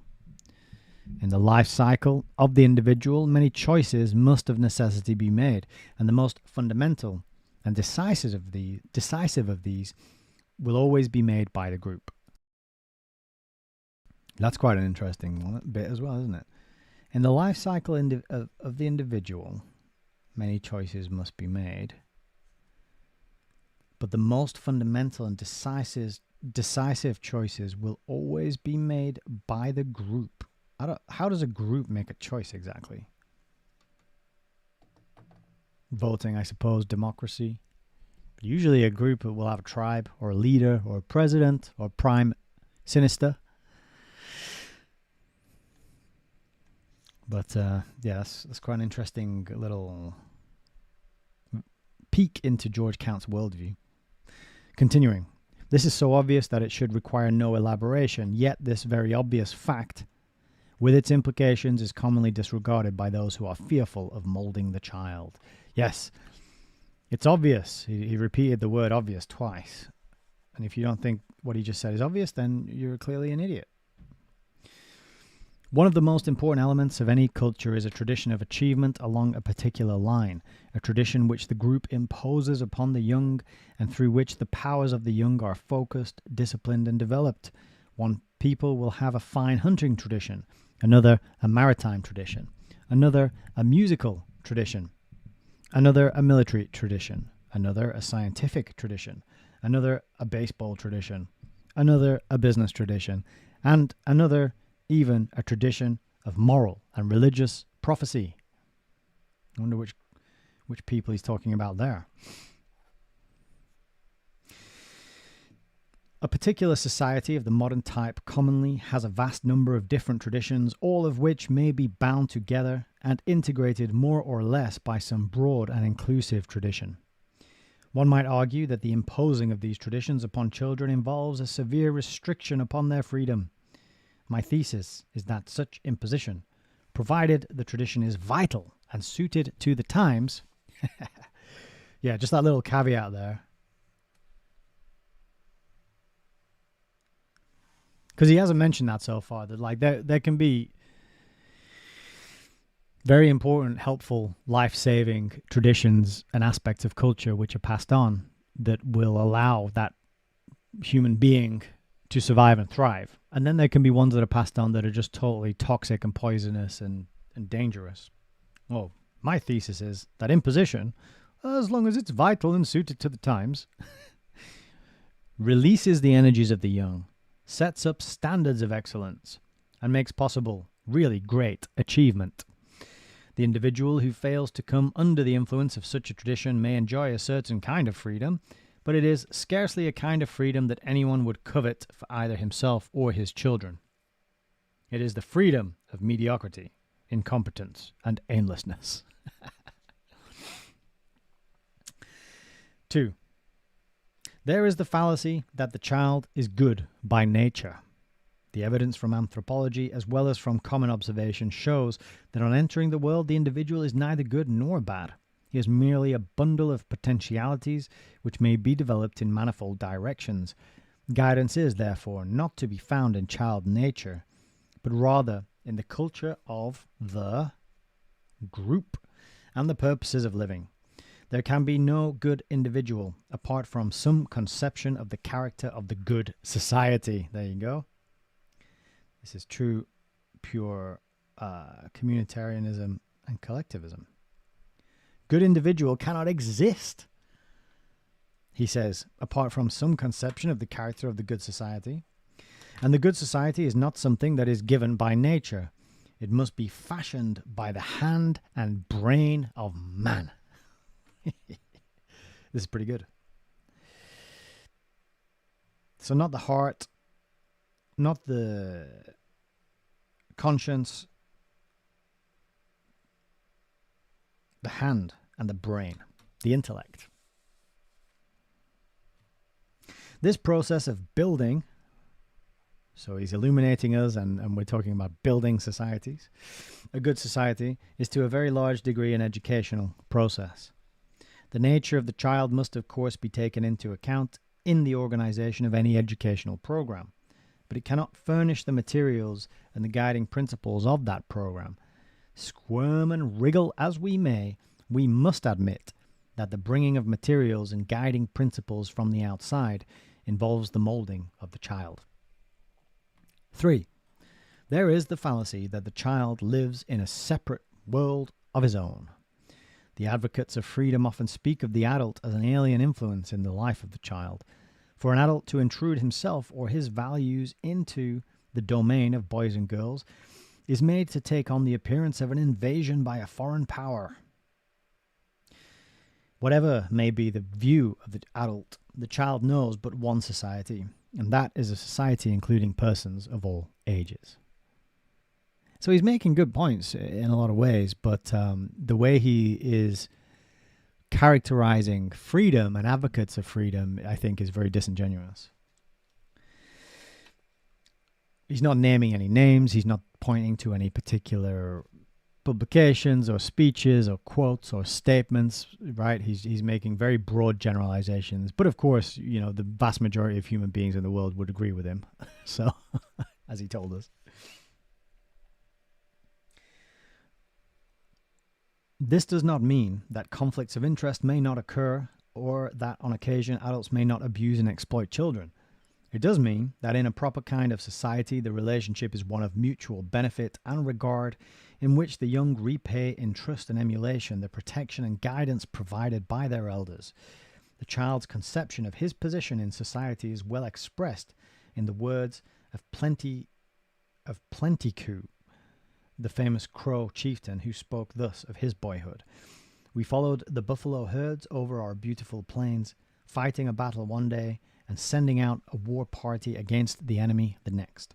My heart was afire. I wished so to help my people, to distinguish myself, so that I might wear an eagle's feather in my hair. how I worked to make my arms strong as a grizzly's, and how I practiced with my bow. A boy never wished to be a man more than I.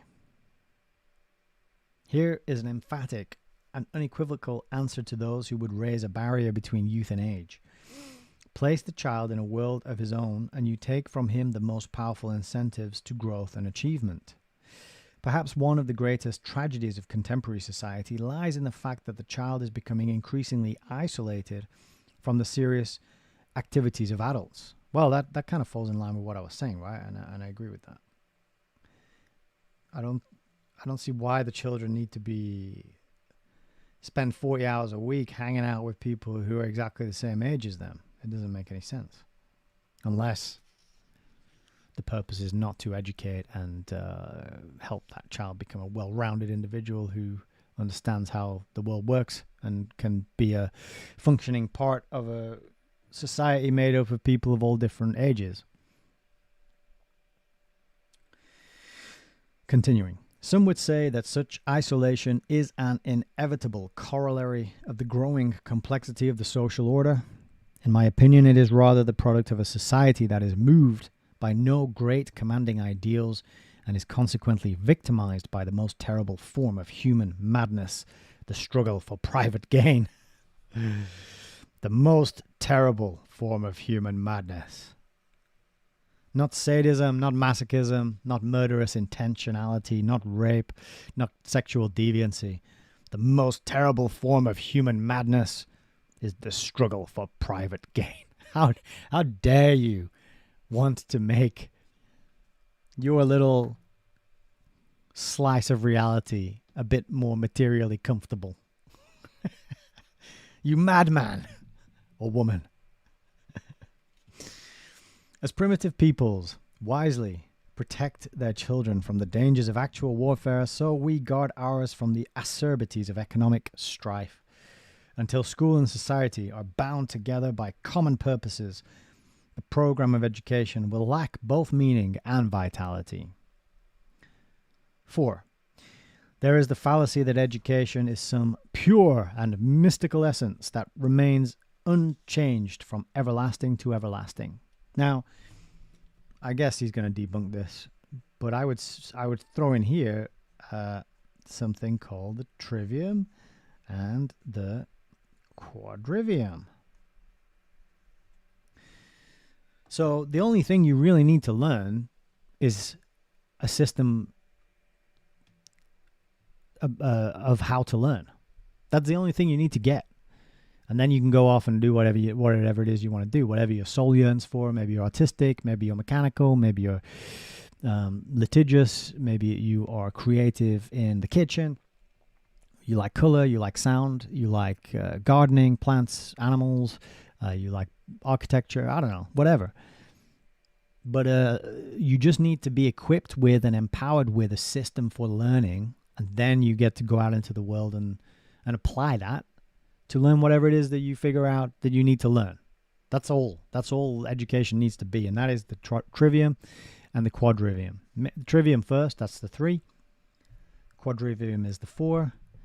And the 5 senses are the way you take in the information needed. So you've got the 3, the 4, and the 5, which is the right angle triangle, Pythagorean, captured in the Pythagorean famous triangle, right? So there is really an unchanging, pure, and mystical education that is everlasting out there, and it is simply the art of learning how to learn. Just learn how to learn, and then you're set. And that can be taught very quickly. You don't need 15,000 hours of indoctrination and imposition in the schooling system to get that. You could probably get it in an afternoon. Maybe for younger, restless children, it'd take them a little bit longer. But yeah, I think we'll see what he has to say anyway. But I just wanted to mention that, throw that in there. So, continuing. According to this view, genuine education must be completely divorced from politics, live apart from the play of social forces, and pursue ends peculiar to itself. It thus becomes a method existing independently of the cultural milieu and equally beneficent at all times and in all places. This is one of the most dangerous of fallacies. This is good.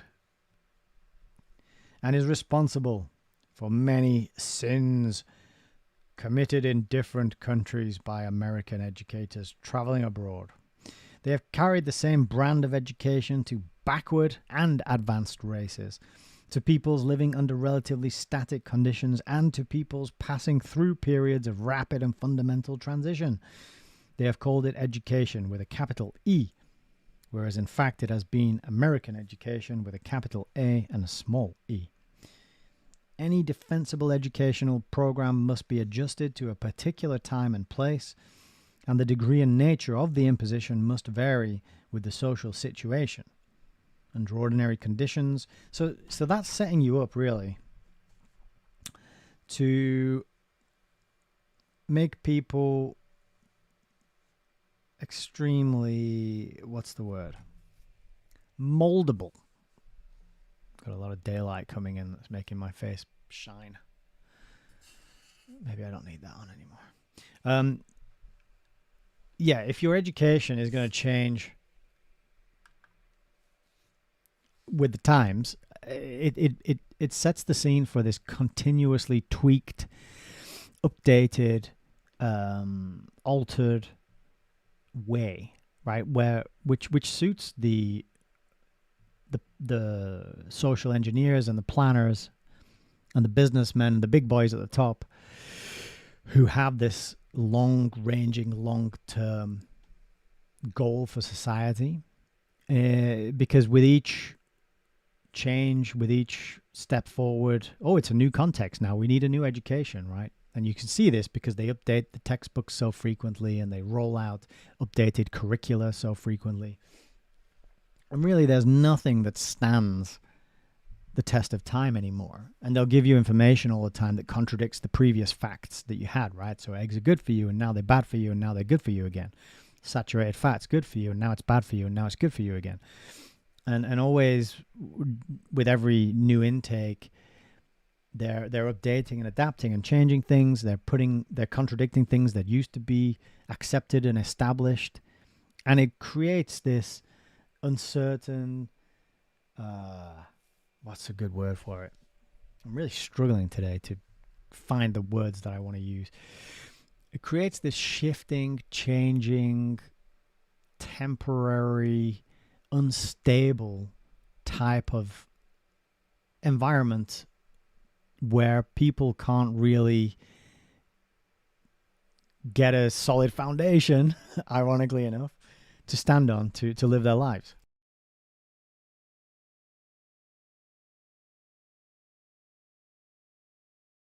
So it's hacking away at the foundations that used to provide stability. And that is something that Worms had talked about in his book.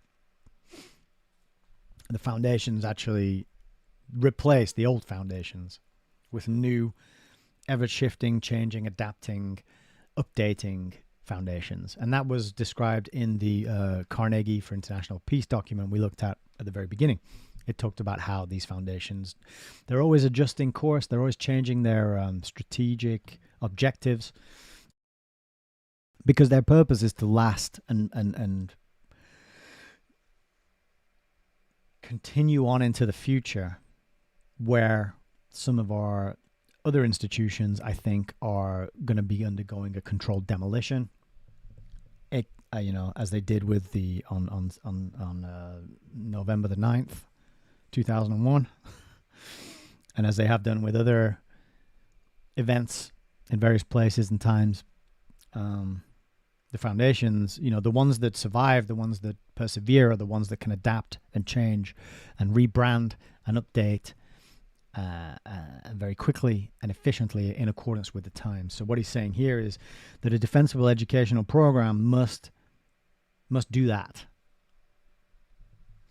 Continuing, under ordinary conditions, the process of living suffices in itself to hold society together, but when the forces of disintegration become sufficiently powerful, it may well be that a fairly large measure of deliberate control is desirable and even essential to social survival. Interesting. Deliberate control is desirable. When the forces of disintegration, right, So what are those forces exactly? Apart from, the second law of thermodynamics, everything tends to disintegrate. What are the forces of disintegration in society? That just reminds me of a kind of Hegelian dialectic, right? The old thesis, antithesis, synthesis. Like, we're going to have to take control. Oh, a war's broken out. We're going to have to take control of all your food and all the production of all the factories and control. It's that kind of thing. There's a new virus. We're going to have to take control of the way you walk around the supermarket and the distance you stand away from other people, and how many of you can get together at Christmas, and who gets to see their dying relatives in hospital, and how many people can attend the funerals, and all these kind of things. We have to take control. And that control is, of course, rarely relinquished. And if it is relinquished, then it's kind of partially relinquished, never in its entirety. We never go back to the way it was before, right? The QR codes are still here. The injections are still being offered and given to people every year. So lots of artifacts of that whole event remain.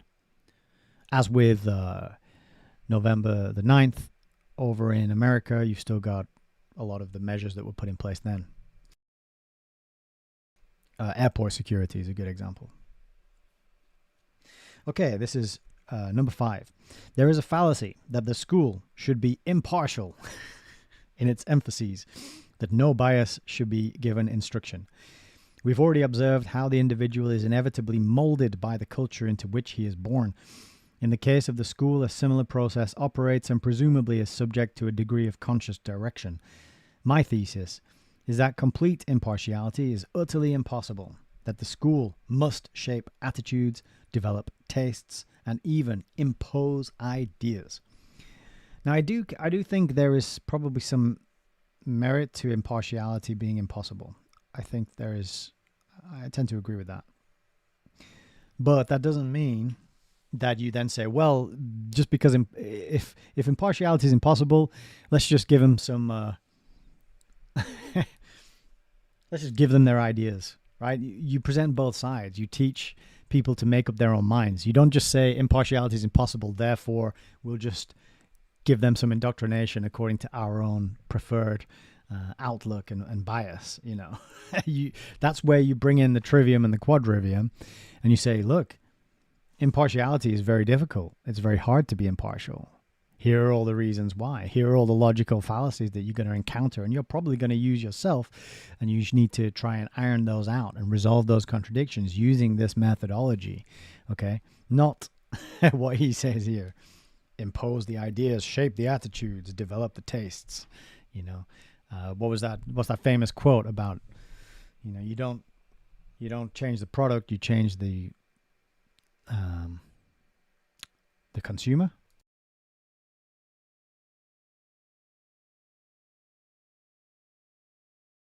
There's probably a better. You don't change the product, you change the public. I don't think that was actually the quote, but it's got a nice ring to it because of the alliteration. But yes, okay, continuing here. So there's a fallacy that the school should be impartial. It's obvious that the whole of creation cannot be brought into the school. This means that some selection must be made of teachers, curricula, architecture, methods of teaching. And in the making of the selection, the dice must always be weighted in favor of this or that. Here is a fundamental truth that cannot be brushed aside as irrelevant or unimportant. It constitutes the very essence of the matter under discussion. Nor can the reality be concealed beneath agreeable phrases. Professor Dewey states in his Democracy in Education that the school should provide a purified environment for the child. With this view, I would certainly agree. Purified environment. Probably no person reared in our society would favor the study of pornography in the schools. I am sure, however, that this means of stacking the cards in favor of the particular systems of value which we may happen to possess. It is one of the truisms of the anthropologist that there are no maxims of purity on which all peoples would agree. Other vigorous opponents of imposition unblushingly advocate the cultivation of democratic sentiments in children or the promotion of child growth in the direction of a better and richer life. The first represents definite acquiescence in imposition. The second, if it does not mean the same thing, means nothing.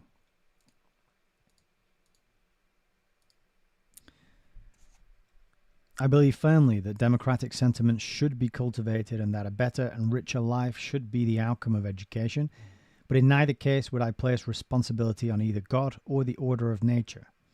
I would merely contend that as educators we must make many choices involving the development of attitudes in boys and girls, and that we should not be afraid to acknowledge the faith that is in us, or mayhap the forces that compel us. Number 6.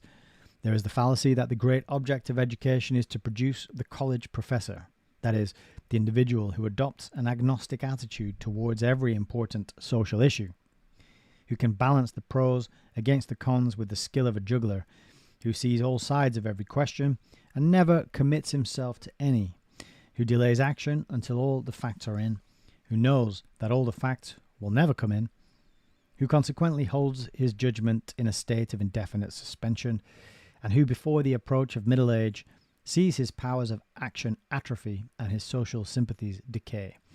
With Peter Gynt, he can exclaim, "I think of it, wish it done, will it to boot, but do it. No, that's past my understanding." Sorry, with Peer Gynt. I don't know what Peer Gynt is. Maybe a quote. Or a person. This type of mind also talks about waiting until the solutions of social problems are found, when as a matter of fact there are no solutions in any definite and final sense. For any complex social problem worthy of the name, there are probably tens and even scores, if not hundreds, of solutions, depending upon the premises from which one works. The meeting of a social situation involves the making of decisions and the working out of adjustments. Also, it involves the selection and rejection of values. If we wait for a solution to appear like the bursting of the sun through the clouds or the resolving of the elements in an algebraic equation, we shall wait in vain.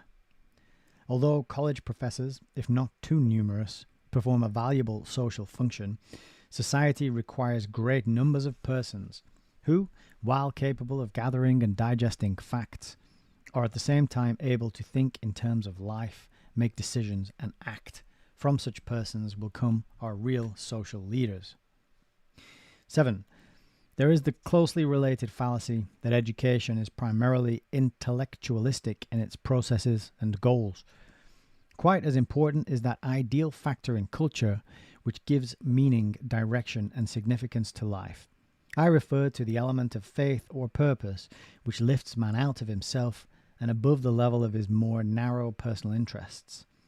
Here, in my judgment, is one of the great lacks in our schools and in our intellectual class today. We are able to contemplate the universe and find that all is vanity. Nothing really stirs us, unless it be that the bathwater is cold, the toast burnt, or the elevator not running, or that perchance we missed the first section of a revolving door. Possibly this is the fundamental reason why we are so fearful of molding the child. We are moved by no great faiths. We are touched by no great passions. We can view a world order rushing rapidly towards collapse with no more concern than the outcome of a horse race. We can see injustice, crime, and misery in their most terrible forms all about us, and, if we are not directly affected, register the emotions of a scientist studying white rats in a laboratory. And in the name of freedom, objectivity, and the open mind, we would transmit this general attitude of futility to our children. In my opinion, this is a confession of complete moral and spiritual bankruptcy. We cannot, by talk about the interests of children and the sacredness of personality, evade the responsibility of bringing to the younger generation a vision which will call forth their active loyalties and challenge them to create and arduous labors. And challenge them to creative and arduous labors. A generation without such a vision is destined, like ours, to a life of absorption in self, inferiority complexes, and frustration. The genuinely free man is not the person who spends the day contemplating his own navel, but rather the one who loses himself in a great cause or glorious adventure. That was a pretty good section there, I thought. I'm going to try and put some light on this page to make it a bit clearer. I mean, the way he describes people kind of sounds like 2026 when he's talking about we can view a world order rushing towards collapse and we're just watching it like scientists studying rats in a laboratory. People morally and spiritually bankrupt, people really not moved by anything greater than themselves and their own ego. Yeah, there's definitely some parallels in what he wrote there with where we're at today.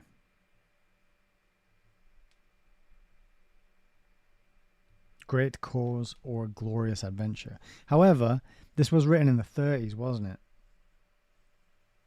So pre-World War II. So, you know, what would be the perfect thing to whip people out of this malaise that they found themselves in? Or maybe it would be a great cause or glorious adventure. Let's go and fight a war, you know? How about that for to add some meaning to your life and stop the navel gazing? Okay, we're on to a new fallacy. This is number 8. There is the fallacy that the school is an all-powerful educational agency. Every professional group tends to exaggerate its own importance in the scheme of things. To this general rule, the teachers offer no exception. The leaders of progressive education in particular seem to have an overweening faith in the power of the school. On the one hand, they speak continually about reconstructing society through education, and on the other, they apparently live in a state of perpetual fear lest the school impose some one point of view upon all children and mold them all to a single pattern. A moment's reflection is sufficient to show that life in the modern world is far too complex to permit this. The school is but one formative agency among many, and certainly not the strongest at that. I don't know, it's pretty strong. I don't know if it's the strongest, but it's pretty strong. It's got to be one of the strongest at the very least. Our major concern, consequently, should be not to keep the school from influencing the child in a positive direction, but rather to make certain that every progressive school will use whatever power it may possess in opposing and checking the forces of social conservatism and reaction. We know full well that if the school should endeavor vigorously and consistently to win its pupils to the support of a given social program, unless it were supported by other agencies, it could act only as a mild counterpoise to restrain and challenge the might of less enlightened and more selfish purposes. Number 9. There is the fallacy that ignorance rather than knowledge is the way of wisdom.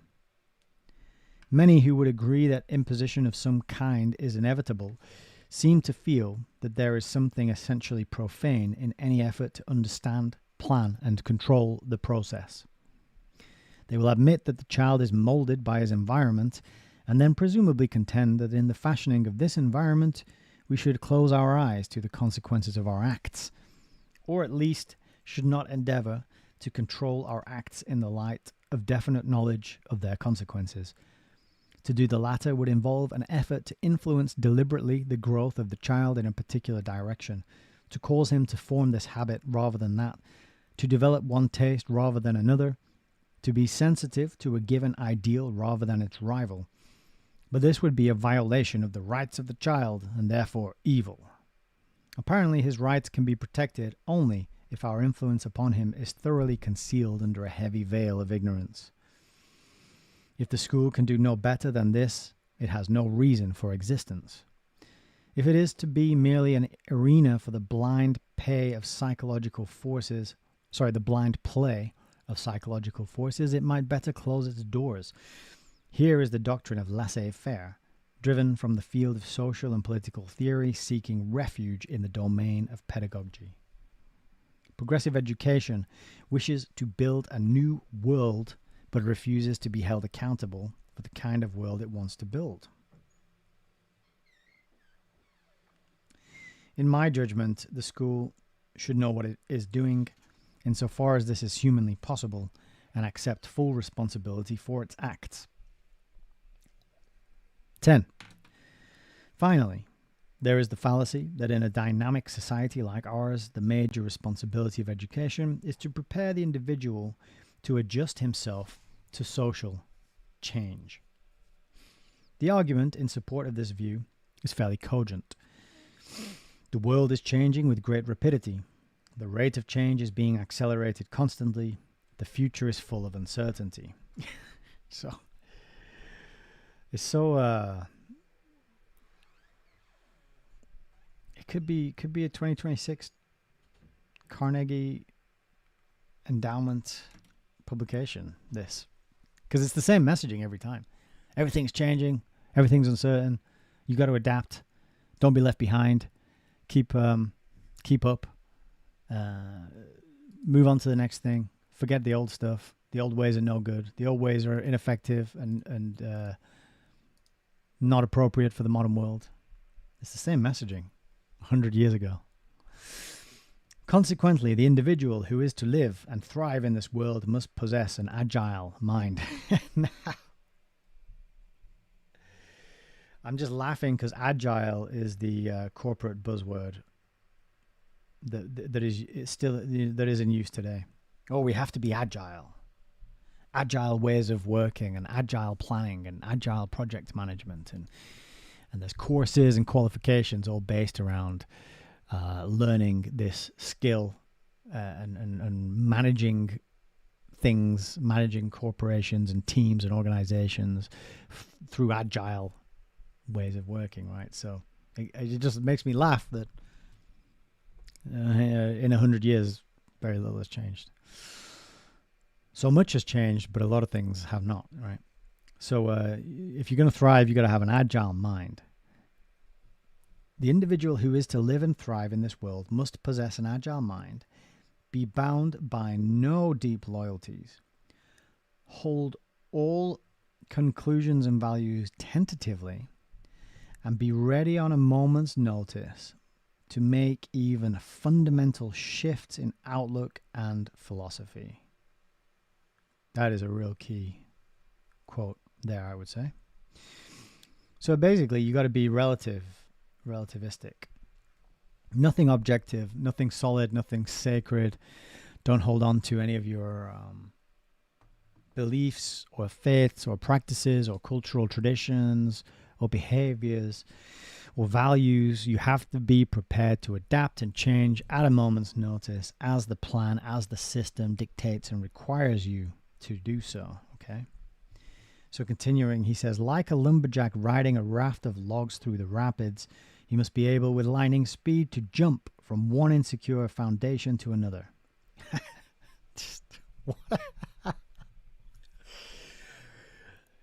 What a metaphor. Like a lumberjack riding a raft of logs through the rapids. And then he even managed to fit the word foundation in there.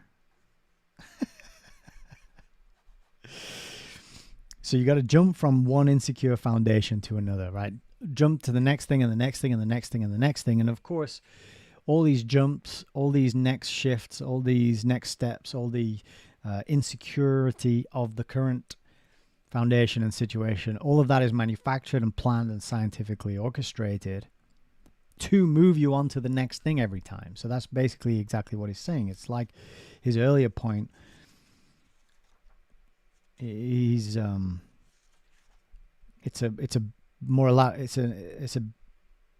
elaboration of his earlier point,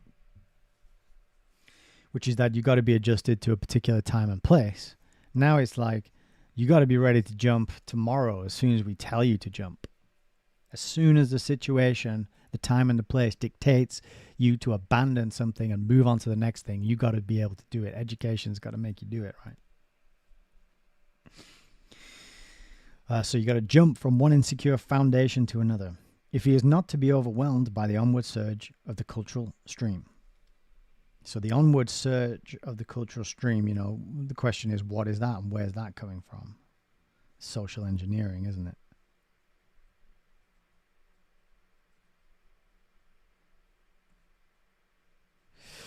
In a word, he must be as willing to adopt new ideas and values as to install the most up-to-the-minute labor-saving devices in his dwelling or to introduce the latest inventions into his factory. And of course, we couldn't go through this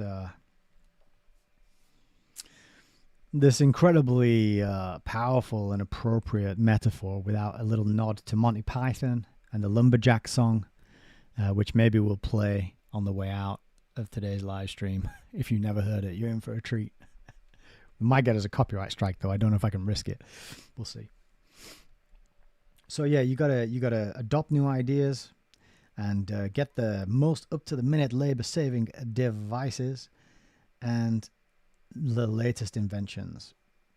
So up-to-the-minute, latest, new ideas. It's all about moving forward and abandoning the past and barreling on into the future no matter what. Progress, in other words. Under such a conception of life and society, education can only bow down before the gods of chance and reflect the drift of the social order. This conception is essentially anarchic in character, exalts the irrational above the rational forces of society, makes of security an individual rather than a social goal, drives every one of us into an insane competition with his neighbors, and assumes that man is incapable of controlling in the common interest the creatures of his brain. Here we have imposition with a vengeance, but not the imposition of the teacher or the school. Nor is it an enlightened form of imposition. Enlightened imposition. So what does that word imposition mean again? Oh, burden, tax, deceit. Oh, we can have an enlightened, burdensome, deceitful tax, and then it'll be okay.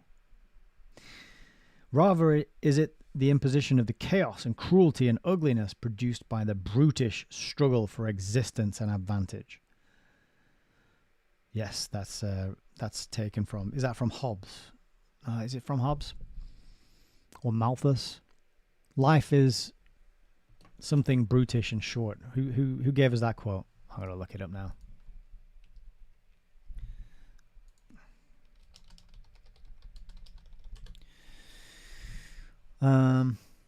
Thomas Hobbes, yeah. Solitary, poor, nasty, brutish, and short. So it is Hobbes. It's from Leviathan, 1651 book Leviathan. Life is solitary, poor, nasty, brutish, and short. I'm going to get that up for you just so you can see what I'm talking about. Hobbes used this description to characterize human existence in the state of nature. So it's kind of similar to what this guy's doing here. He's equating the word freedom with Hobbes's, quote, state of nature. So if there was no government, if there were no social contracts, if you were just born in nature, i.e. if you were born with total freedom, then you would have a solitary, poor, nasty, brutish, and short life.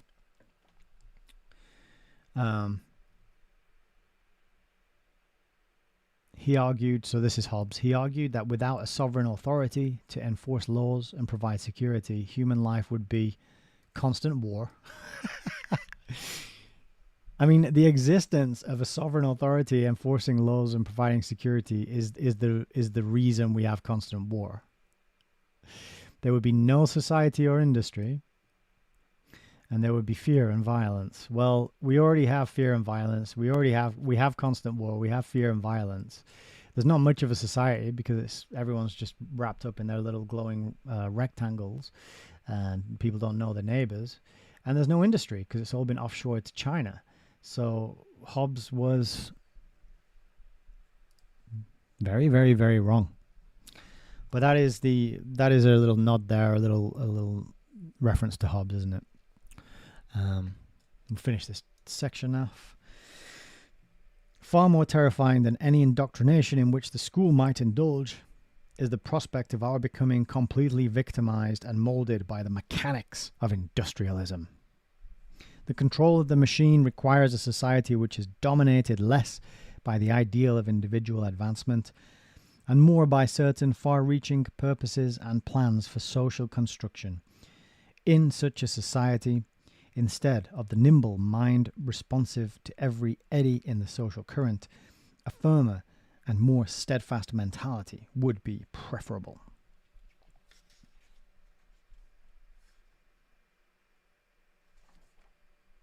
Yeah.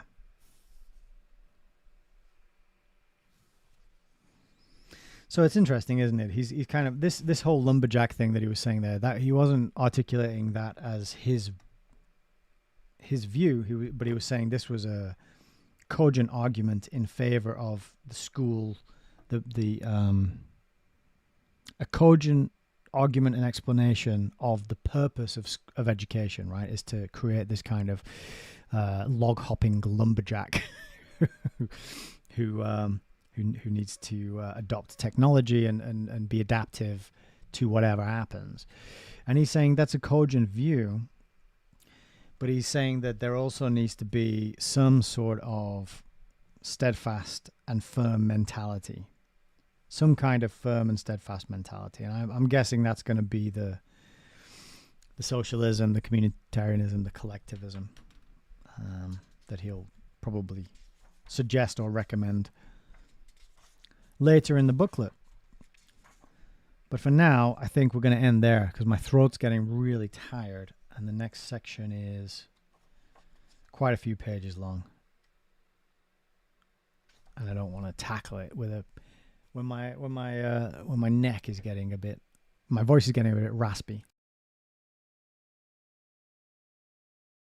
I feel like I've been talking faster and louder than I usually do. So we'll get ourselves a bookmark.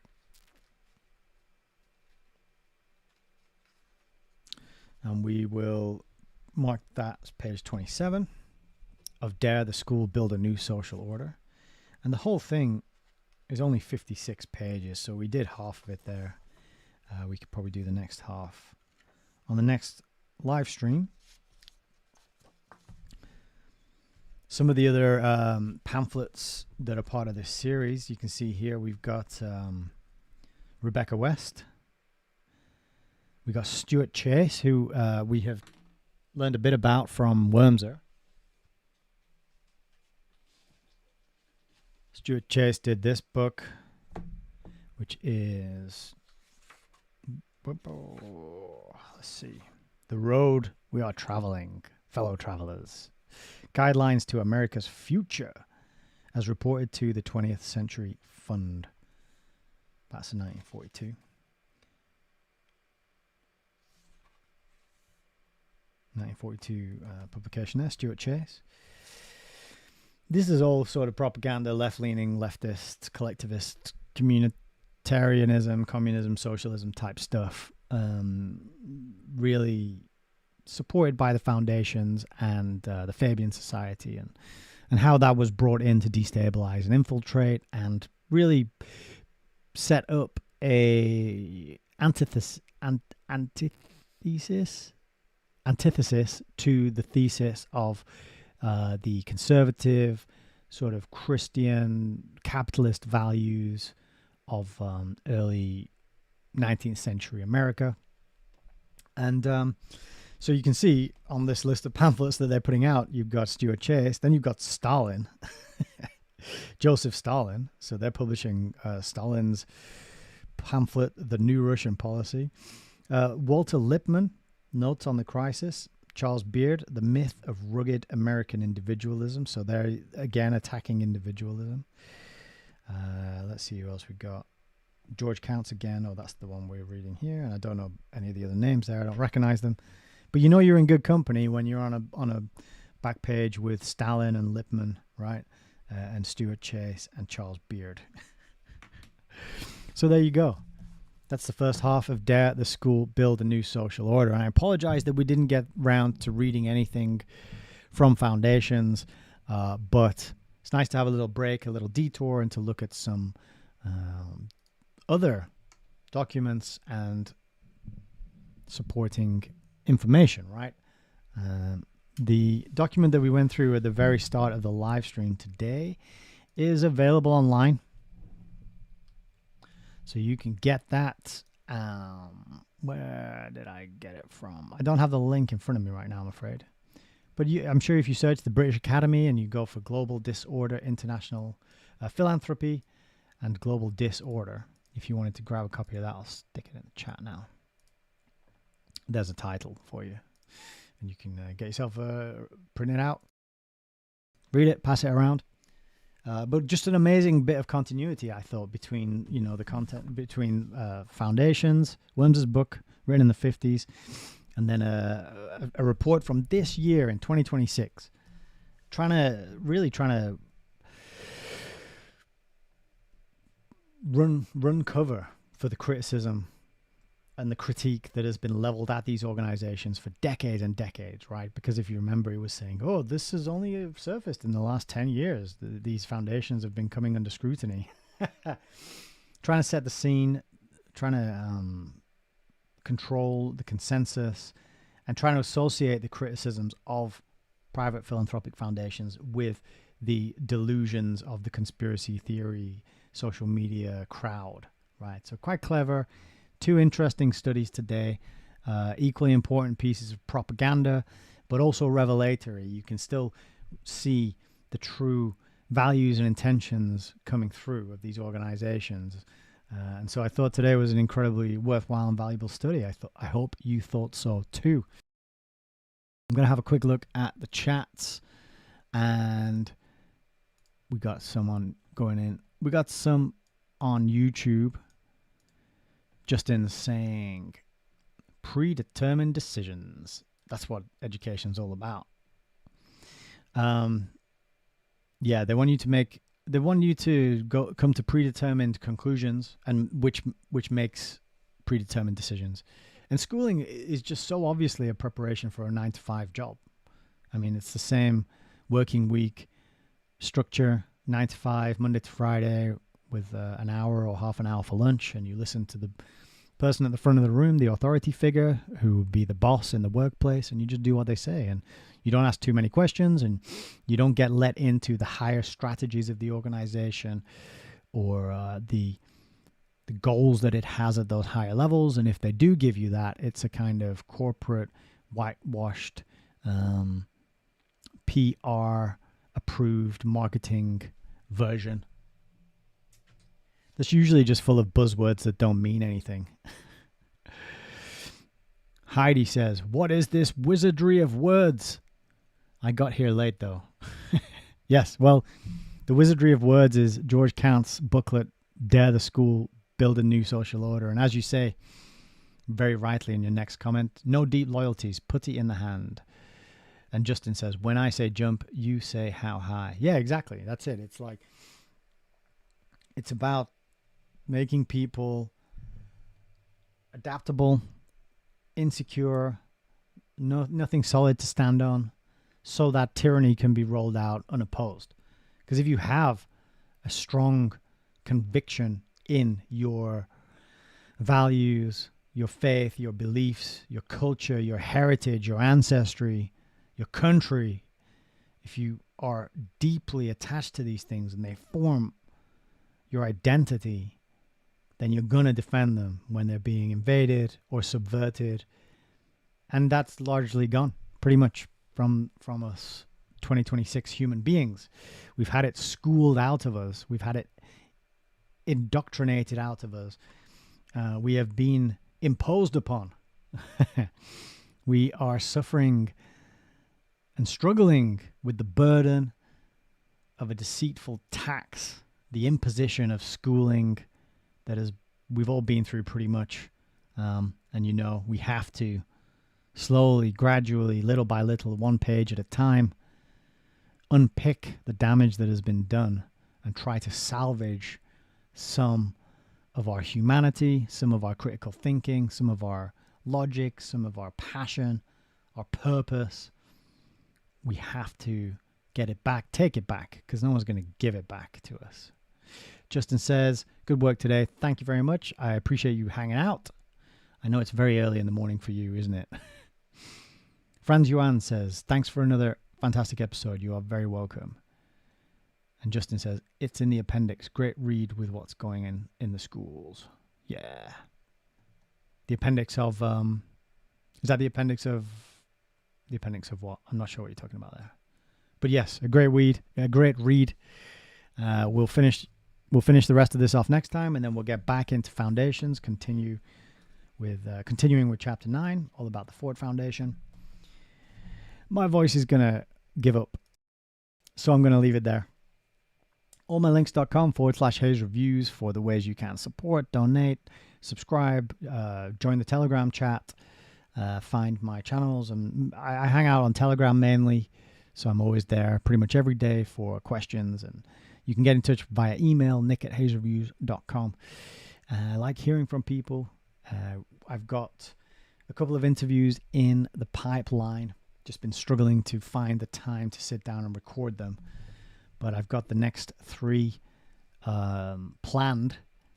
I'm just battling time zones and availability to make those happen. But they're on their way. So take care, everyone. Have a wonderful weekend. I hope you find fulfilling things to do that enrich the quality of your life, that are creative, that are peaceful, that are fulfilling, and maybe extend your love and appreciation to the people close to you who maybe you don't tell them often enough. Because I had a sad news on yesterday. A friend of mine, good friend, we've been friends for a very, very long time. Her mother died suddenly, very, very suddenly and unexpectedly. And now she's gone. And so this friend said, just reminded me to tell my mom I love her, right? And now I'm reminding you, tell those people who are close to you or important to you who you might neglect or overlook or forget about sometimes, just tell them how much you appreciate them, how much of an impact they've had on your life, even if it's bad, right? Even if somebody has had some negative effects on your life, you still can be grateful for that because it was a learning experience and you got something out of it, and you wouldn't be who you are if it wasn't for that mistreatment. So even in those situations, you can find gratitude and you can extend love and kindness and compassion. And that's a good thing to do. So that's going to be my final message today. Take care, everybody. Thank you for hanging out. Hope you enjoyed the presentation. I'll see you on the next one. God bless.